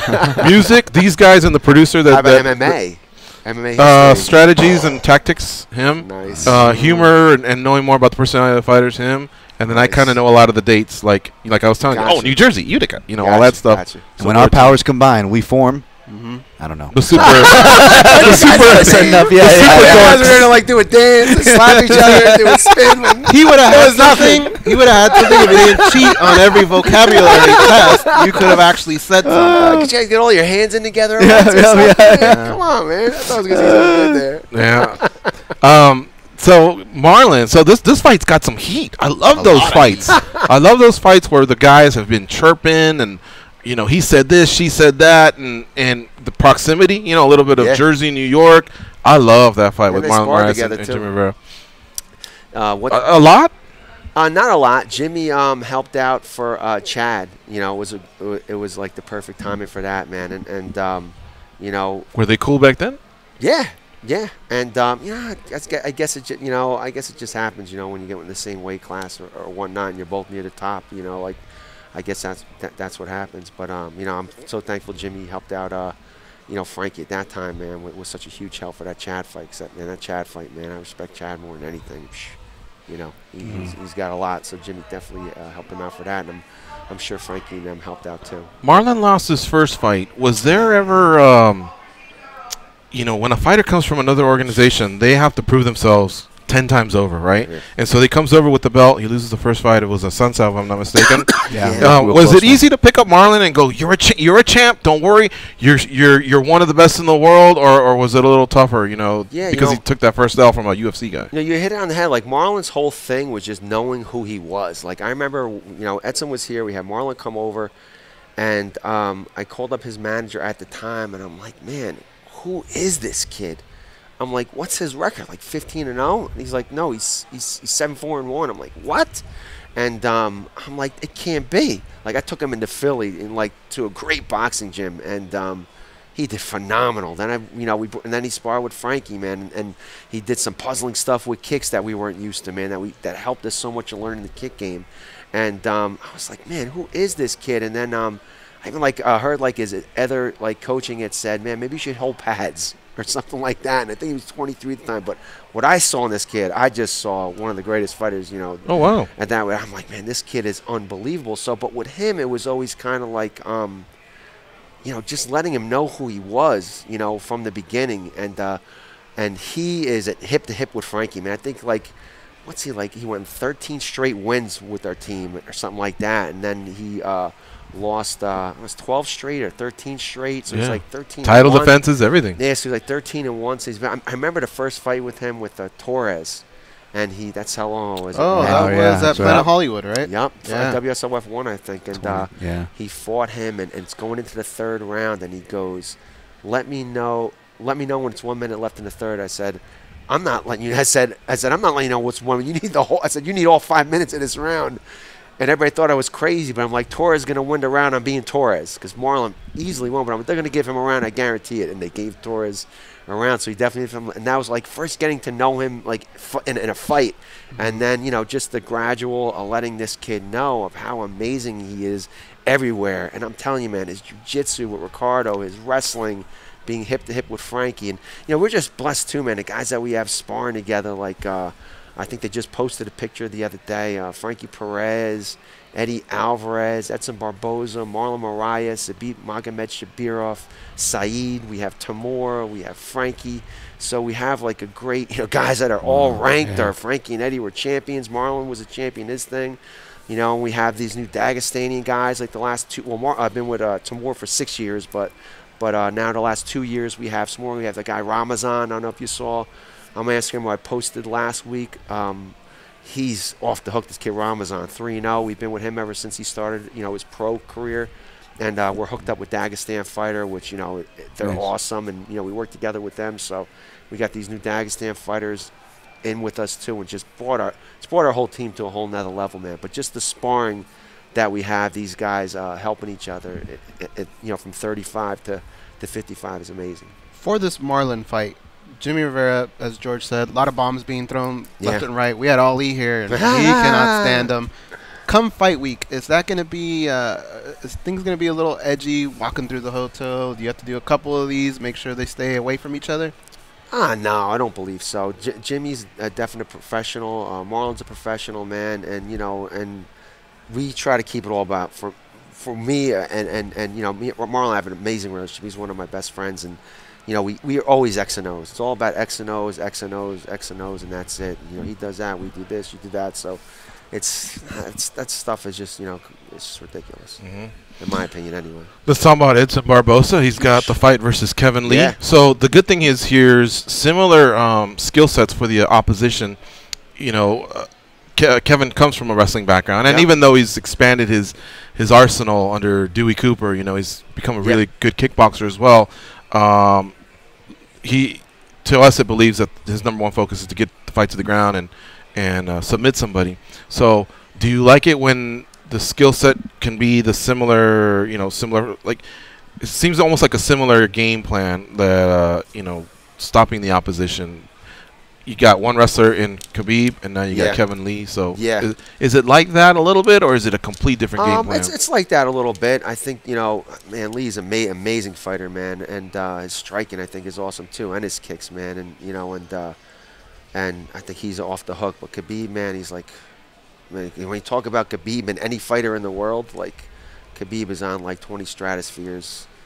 Like ahead, like I never liked having it in front of your face in the octagon, and I'm very friendly with Khabib, through Ali, and we're really cool. We've hung out a lot, Khabib. With, he's shown so much respect to our team and to Frankie, and I've known Khabib for a while now, ever since we cornered together. I think even in fact Timur Valev's thing, and we hit it off really good. And he's such a gentleman, man, Khabib, and.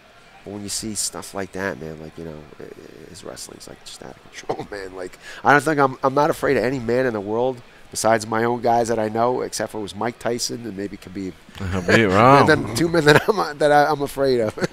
It's funny you brought up boxing, because I wanted to ask you, is it Roy Jones that said, I only need 10 seconds and I can determine if someone's boxing material or something like that? Yeah. How about when they come into the gym? Yeah.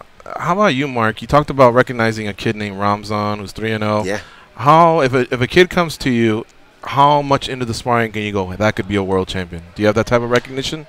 Yes, but there's so many different factors. Like even like a guy like Zabit, guys are seeing how amazing he is everywhere. But I think that there's other things in Zabit that make him even better than his own techniques, and things like his chin, things like his cardio, things like he has such a nasty streak. Like if you get him with something good, man, he has to not one up you, five up you. Zabit? Yeah, oh, wow. Like I'm saying, you need that nasty streak. You need a good chin. You need to have another thing with Zabit, like Frankie reminds me so much. Like when you walk into that octagon, man, like you need to just erase, forget about everything around you.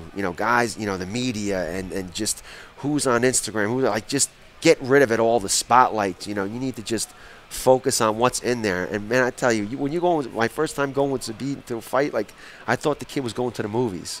I didn't think he was walking into a fight. I thought he was like, oh, what movie are we gonna see?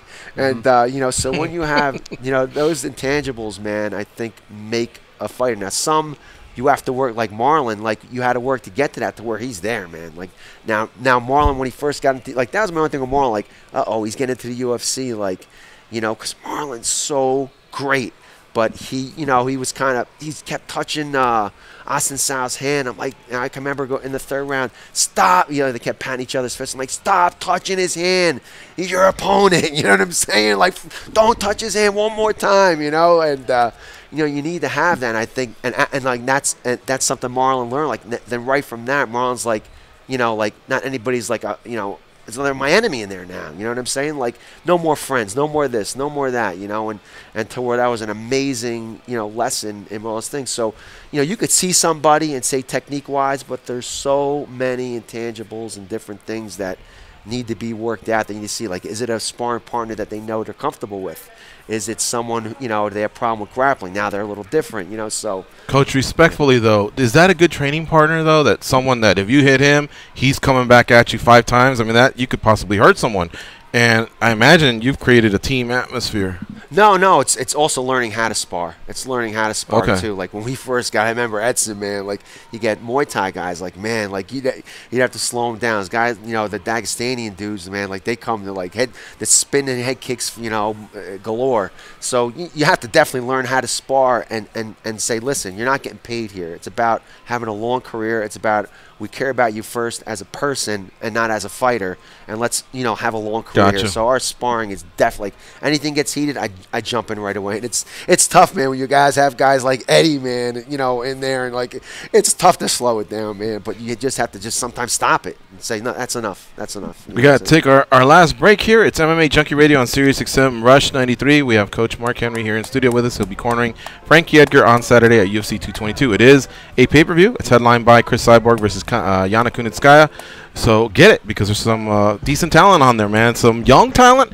It doesn't pop with the big stars at the top, the title fight. I know we have a minus 2,000 versus a plus 1,000, but sometimes these cards are the ones that surprise you. Just like Orlando, I think that proved it to us last week. All right, we'll be right back.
Marks on the underbelly of the MMA community. But hey, stretch marks are the new tats. They are Gorgeous George and Goes. I want to dedicate this to Jersey best friends, Coach Mark Henry and Marlon Marias.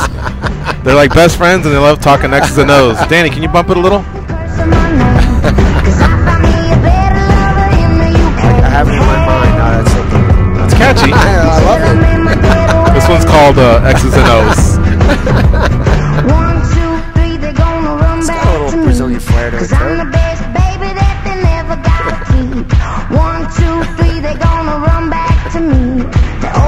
I'm putting this song out to you guys, man. Over 2,000 shows, man. Who does that? That's crazy, man. Thank you. We're gonna laugh when he walks out to this song. X's and O's? That's Bill Belichick stuff, man. That's good stuff, man. Thank you, Coach. All right, we're back, and we're going to close up shop here pretty soon, but we got to get one street fight story out of the coach. He really delivered last time. He doesn't condone it, but stuff sometimes goes down in the mean streets of New Jersey, in the state of New Jersey, the Garden State. What happened here with the Yoo-hoo or whatever you can tell us? Well, these stories are BC, before Christ. You know, before I came to the Lord. And, you know, so it's not. I'm already forgiven for this stuff. You know, and I asked for it. But anyway, so I'm at the pizzeria, and this is years ago. This is like 20 years ago, 21 years ago, when I'm young and crazy a little bit. And one of my guys was mopping up, and there was this kid. There was these 3 guys sitting at a table in the middle. And my one guy walks over who was sweeping. He goes, he has a Yoo-hoo. He has a Yoo-hoo in his pocket, like cargo shorts. And I remember it was raining out too. And our store is right across the street from pizzeria. Also, I mean, across the street from a police station. So, Coach, I have to interrupt you for a second. I can already tell we're up against the break, so let me just exit here with the SiriusXM audience. SiriusXM audience, you have more combat sports and entertainment headed your way. Keep it locked on the channel. We have great shows like Busted Open, The Luke Thomas Show, MMA Tonight, so definitely stay with us. Oh, can't forget about our boys at the fight, Jerry Cooney and Randy Gordon. They bring it when it comes to the sport of boxing. So keep it locked on. Now for some overtime, we're just going to stay a couple of minutes to finish this story, and I have one last question for the coach. It's facebook.com/official MMA Junkie or youtube.com/MMA Junkie video. We will be right back in about 15 seconds for a little bit of overtime. Stay close. Fever, Las Vegas with the neon flashing and the one-armed bandits crashing, all those hopes down the drain. Fever, Las Vegas turning day into nighttime, turning night into daytime. If you see it once, you'll never be the same again. I'm gonna keep on the run, I'm gonna have me some fun. It cost me my very last dime. If I wind up broke, well, I'll always remember that I had a... You guys clear for overtime? All right, Coach. So somebody spots the Yoo-hoo in the pocket of the kid with the cargo shorts. One of my workers sees the Yoo-hoo, says this guy has a Yoo-hoo. Lift up your mic a little bit. Yeah. So I sit next to the, there were 3 guys, so I sit next to him, and I said, my man, I said, you got a Yoo-hoo in your pocket, and I said, either just put it away or pay for it. I said, but, just do one of the two. And he's like, I don't have a Yoo-hoo. I don't have anything. I said, all right, man. So I walk back, and my guy goes, he's got it. So I turn. Now, on a technicality, is it illegal if he hasn't stepped out yet? Right now, he's in, man. All right. He's in. So but what am I going to do? He says he can't have it. I can't, search him. I don't think I can, right? Right. So, but now he's walking out. As soon as there you go. And my guy points him, goes, he's got it. And he had cargo pants. And the top pops out. The Yoo-hoo top pops out of his cargo pants. So now I see it. And I told him, I'm like, man, I said, you better pay for it, or else we're gonna have a problem. I said, I'm gonna take care of you a different way. So now I see the Yoo-hoo, and I run at him, and he's outside, and I throw him up against the car, and it's raining out. And I said, I gave you a chance, and now that chance is gone. And I ripped his cargo pants, and I had the Yoo-hoo in my hand, and he pulls away from me. And I start going towards him. He starts running a little, and I start going towards him. He goes, you can't catch me. And I'm like, dang, this dude is fast, and I can't catch him because he's quick. You know what I'm saying? Like, this dude was quick.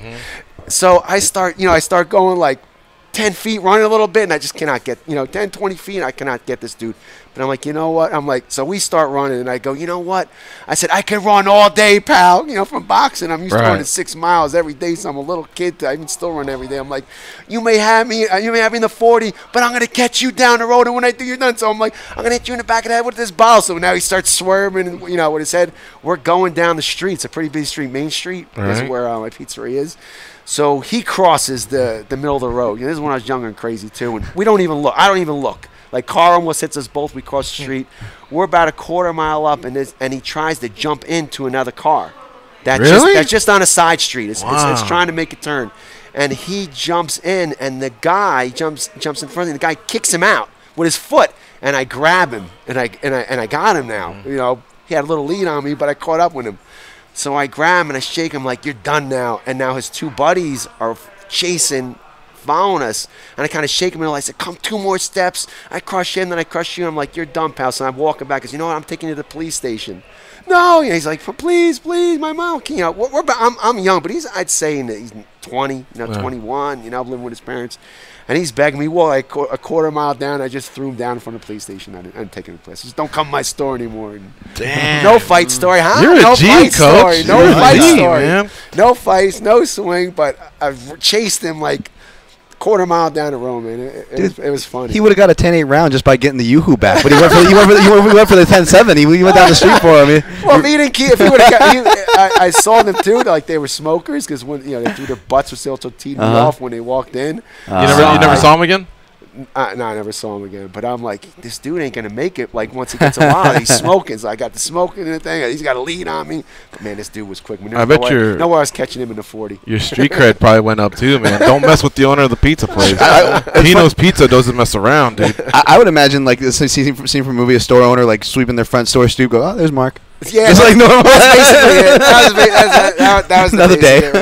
It's just not one of our listeners is listening right now. He just sent me this picture. Look who else carries Yoo-hoo. Oh man, that's probably that dude. Who is it? I can't say. Don from Rancho Santa Margarita. Oh, that's him. I think it's him. We got him. All right, here's the last one. Here's the last one I wanted to ask you, and I wanted to ask you last because I didn't want you to walk away if I asked you first. I just disagreed with you when you thought Conor could beat Floyd or had a chance. Well, how was it that you said it? It's the first 2 rounds. It's the first two rounds. Well, especially because you come from a boxing background. Yeah. And I've watched a lot of boxing, because that's even before my dad loved boxing, so I'd watch it with him. And I just didn't see it, At the time, I was like, wow, I can't believe the coach said that because I just didn't see it. Did it have anything to do with the carryover from what you had just seen versus Eddie, or you just firmly believed it? Or a little bit. No, did the fight change your mind? No, I definitely believed it because Conor, man, let me tell you something. I might say some stuff about Conor, but, man, I think Conor's awesome. Like, I do, man. His power, like, when I first saw him fight, because one of my guys wanted to fight him, and I remember seeing his first fight, and I can remember just the way he sets things up and his pivots and his speed and his precision and just combine all of them together, man. And I'm like, this kid, man, this kid is special. Like, I remember his first fight. We were at that fight. I was at that fight in Sweden with Akira Kursani. Yeah. I think fought on that card. I'm like, man, this dude is on some of the best MMA boxing I think, I've seen.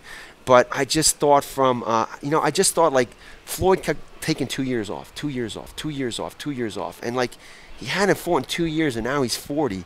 And just this, I know southpaws have given him some type of problem, and Conor just loves that miss off that right hand and come back with the left.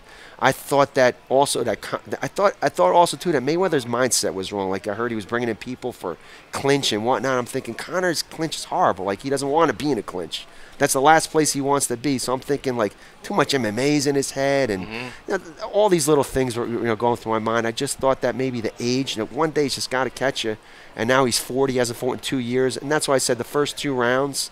I said the first 2 rounds he has a chance, but after the 2, it's over. Oh, okay, cool. No, I am an MMA guy, and of course I wanted Conor to win, but I'm not as divided as others. I don't set a line, but for that 2-month run leading up to the fight, I guess part of me became a boxing guy for a moment because there are people that were like Brendan Schaub, or others, Dana White. Yeah, he's got a chance. I'm like, fuck, are you fucking kidding me? He's got no shot, you know. And I think I was talking to a casual buddy, and I go, ask any ask any boxing guy who they think, and they go, "Well, Mark Henry thinks." I go, "What?" I had to look it up and go, "There's no way he could have said that," you know. But sure enough, I think the after two, I was more puzzled than anything. It's like, "Oh, Conor did good." I'm like, man, Floyd just. Like, when did you ever see Floyd just cover up and basically let another man hit him? Yeah. Like, he just played with him, and it was, after, like, wow, Conor did good. I'm like, man, he did look bad. And I was surprised, too, with those hammer fists. Like, what the heck? You even had, like, a ref. Like, I don't think any of my guys, like, I'm telling you, the guys that we have in, especially Frankie, man, like, our guys could box, man. They could box. We bring in, like, amazing boxers, man. Frankie just had this kid, Akeem Bryan, who's been working for a long time, too, for this camp, and this other kid, Mama's Boy, who he's worked out. Like, guys that are really good. He's worked out with, he was a welterweight champ. Cintrone. Frankie used to spar with Cintrone. Oh, so, man, Kermit Cintron. Yeah, Kermit Cintrone. He's a high school state wrestling champ? Yeah, yes, I know. He wanted to get in MMA. We even talked about it. That was the one guy where I think he used to say, hey, what boxer could come over to make up for James Toney, that debacle versus Randy? And I was like, well, Kermit Cintron, the announcers had said he was a high school wrestling champion. And you know who else is our guy from New York, the white dude? From Extreme Couture? Oh, he fought Manny Pacquiao. Yeah. He was a kickboxer. Algieri? Oh, Algieri. Yeah, he also wrestled in high school and never lost, if I'm not mistaken. I thought, there's two guys right there that boxing could send to MMA and maybe compete because of the wrestling, and the toughness. And that's why I said it, too. Frankie and Conor, like, Frankie I believe Frankie will dust Conor in boxing, too. Like, that's what I'm saying. He keeps talking. Stop talking, fight the kid. Like, or else you're going to be known for ducking him. Because in my mind, you are, and a lot of people say it too. You ducked him, you ducked Khabib. I think it's getting to him because a lot of people are like, "Hey, negative, the champion has never defended. He didn't defend a Cage Warriors. Cage Warriors was on MMA Junkie for many years, right. And he won titles, but he never defended them. And now that's happened in the UFC. And Conor's one of those guys who, aside from making the money, he also wanted to have a legacy. Well, you know what? A lot of that legacy starts when you defend the title too, and. He hasn't gotten that, and I think it's starting to bug him a little bit. That's why he's poking at Max and doing other things. Trust me, man, you can have all the money in the world, but at some point you want people to remember you and respect you for what you did. Yeah, and he's missing that opportunity. 100%. I think he does have a legacy. I said he doesn't, but he does. He's one of the best fighters, and man, there's just nobody like this guy, man. What he's done is just unbelievable. But having a legacy as one of the best fighters, he will never have, man, until you fight a guy like Frankie, until you fight a guy like Khabib, until you fight a guy like Chad on a full camp. Like, what would Chad have done to him on a full camp, man? Like, Chad just basically just gassed and just stopped moving, man. And Chad was just looking amazing, man. I think it would have looked like the first round, just over. It was, even though, too, you're frustrating, too, when you're at 140, when you're in that weight class where Frankie was. He just skipped the Clay Guidas, he skipped the Bermudezes, he skipped the Lamas, he skipped Chad. They let him skip every single wrestler, man. And that ain't cool, man, because and I know that they put you through the ringer when you get into the UFC. Like, every one of my guys, like, okay, Frankie, he won his first fight. Now they put him against the guy who was a silver medalist in jiu-jitsu. Especially in those divisions. And they put him with Striker Spence. Yeah, man. Especially, exactly. Like, 45, these guys do it all, man. And the thing, just kind of cap off on this, that's the reason why I always bring up a guy like BJ Penn, who I feel your guy, Frankie's a connecting piece, where I'll say BJ was chasing super fights, boxing matches, and all this stuff, like driving Dana crazy. He was doing that too, except he was still making sure to keep the division alive. He would stop and make sure to give a guy like Frankie Edgar his shot, and allow, and it was to his own detriment. He ended up losing his legacy from that. But you know what? There were fights on the line, and I remember him specifically saying, "Yeah, I'll take the Frankie fight." And even media people were like, "Well, what about this fight? What about that fight?" And they were almost looking past that fight in 112. Yeah, 100%. And so I'm sure you appreciate that too, guys like that who'll give the shot. And 100%. And Conor's an anomaly, man. Like, what Conor has done is just unbelievable, man. Right. The dude is just an amazing personality. It's funny. He's just, man, I just give him all the credit in the world. Like, when you want to talk about... And his title fights were amazing. We got to give him that. But you're right, the road to the title was convenient, Yeah, like the Chad thing, was, at the right timing. Or like, or you fought Nate, all right? You barely beat him the second time. There's 10 guys, Nate's amazing, but... there's some guys. And now the other thing, too, is like just talking about Nate, how big he is. Frankie's done.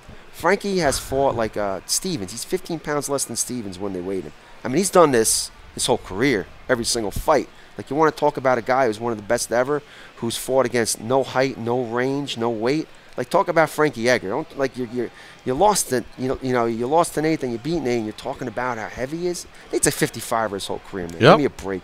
And, you know, you're talking about, wait, well, Frankie's done this his whole career, but he's done it at 55, and then now he's doing it at 45. We still way underweight. I mean, Marlon is bigger than Frankie. Oh, wow. You know what I'm saying? Cruz is bigger than Frankie. You know what I'm saying? Like, Frankie fighting at 35, he's not even bigger than anybody. He's just like a normal weight guy. He doesn't even have an advantage there. So, like, that's what, like, that Instagram thing we talked about. Like, when you talk about Frankie, like, he's my brother, and he's earned it, man. Like, they put him through the ringer, you know, like, he's supposed to fight, he was supposed to fight, I forget what it was, maybe for the title against Al. They put him at Chad. You know what I'm saying? Oh, like, I remember that one. They threw Chad, like, how, Chad had just lost. Why would you throw him with Chad? And I was like, man, what the heck, you know? We talk about that fight a lot.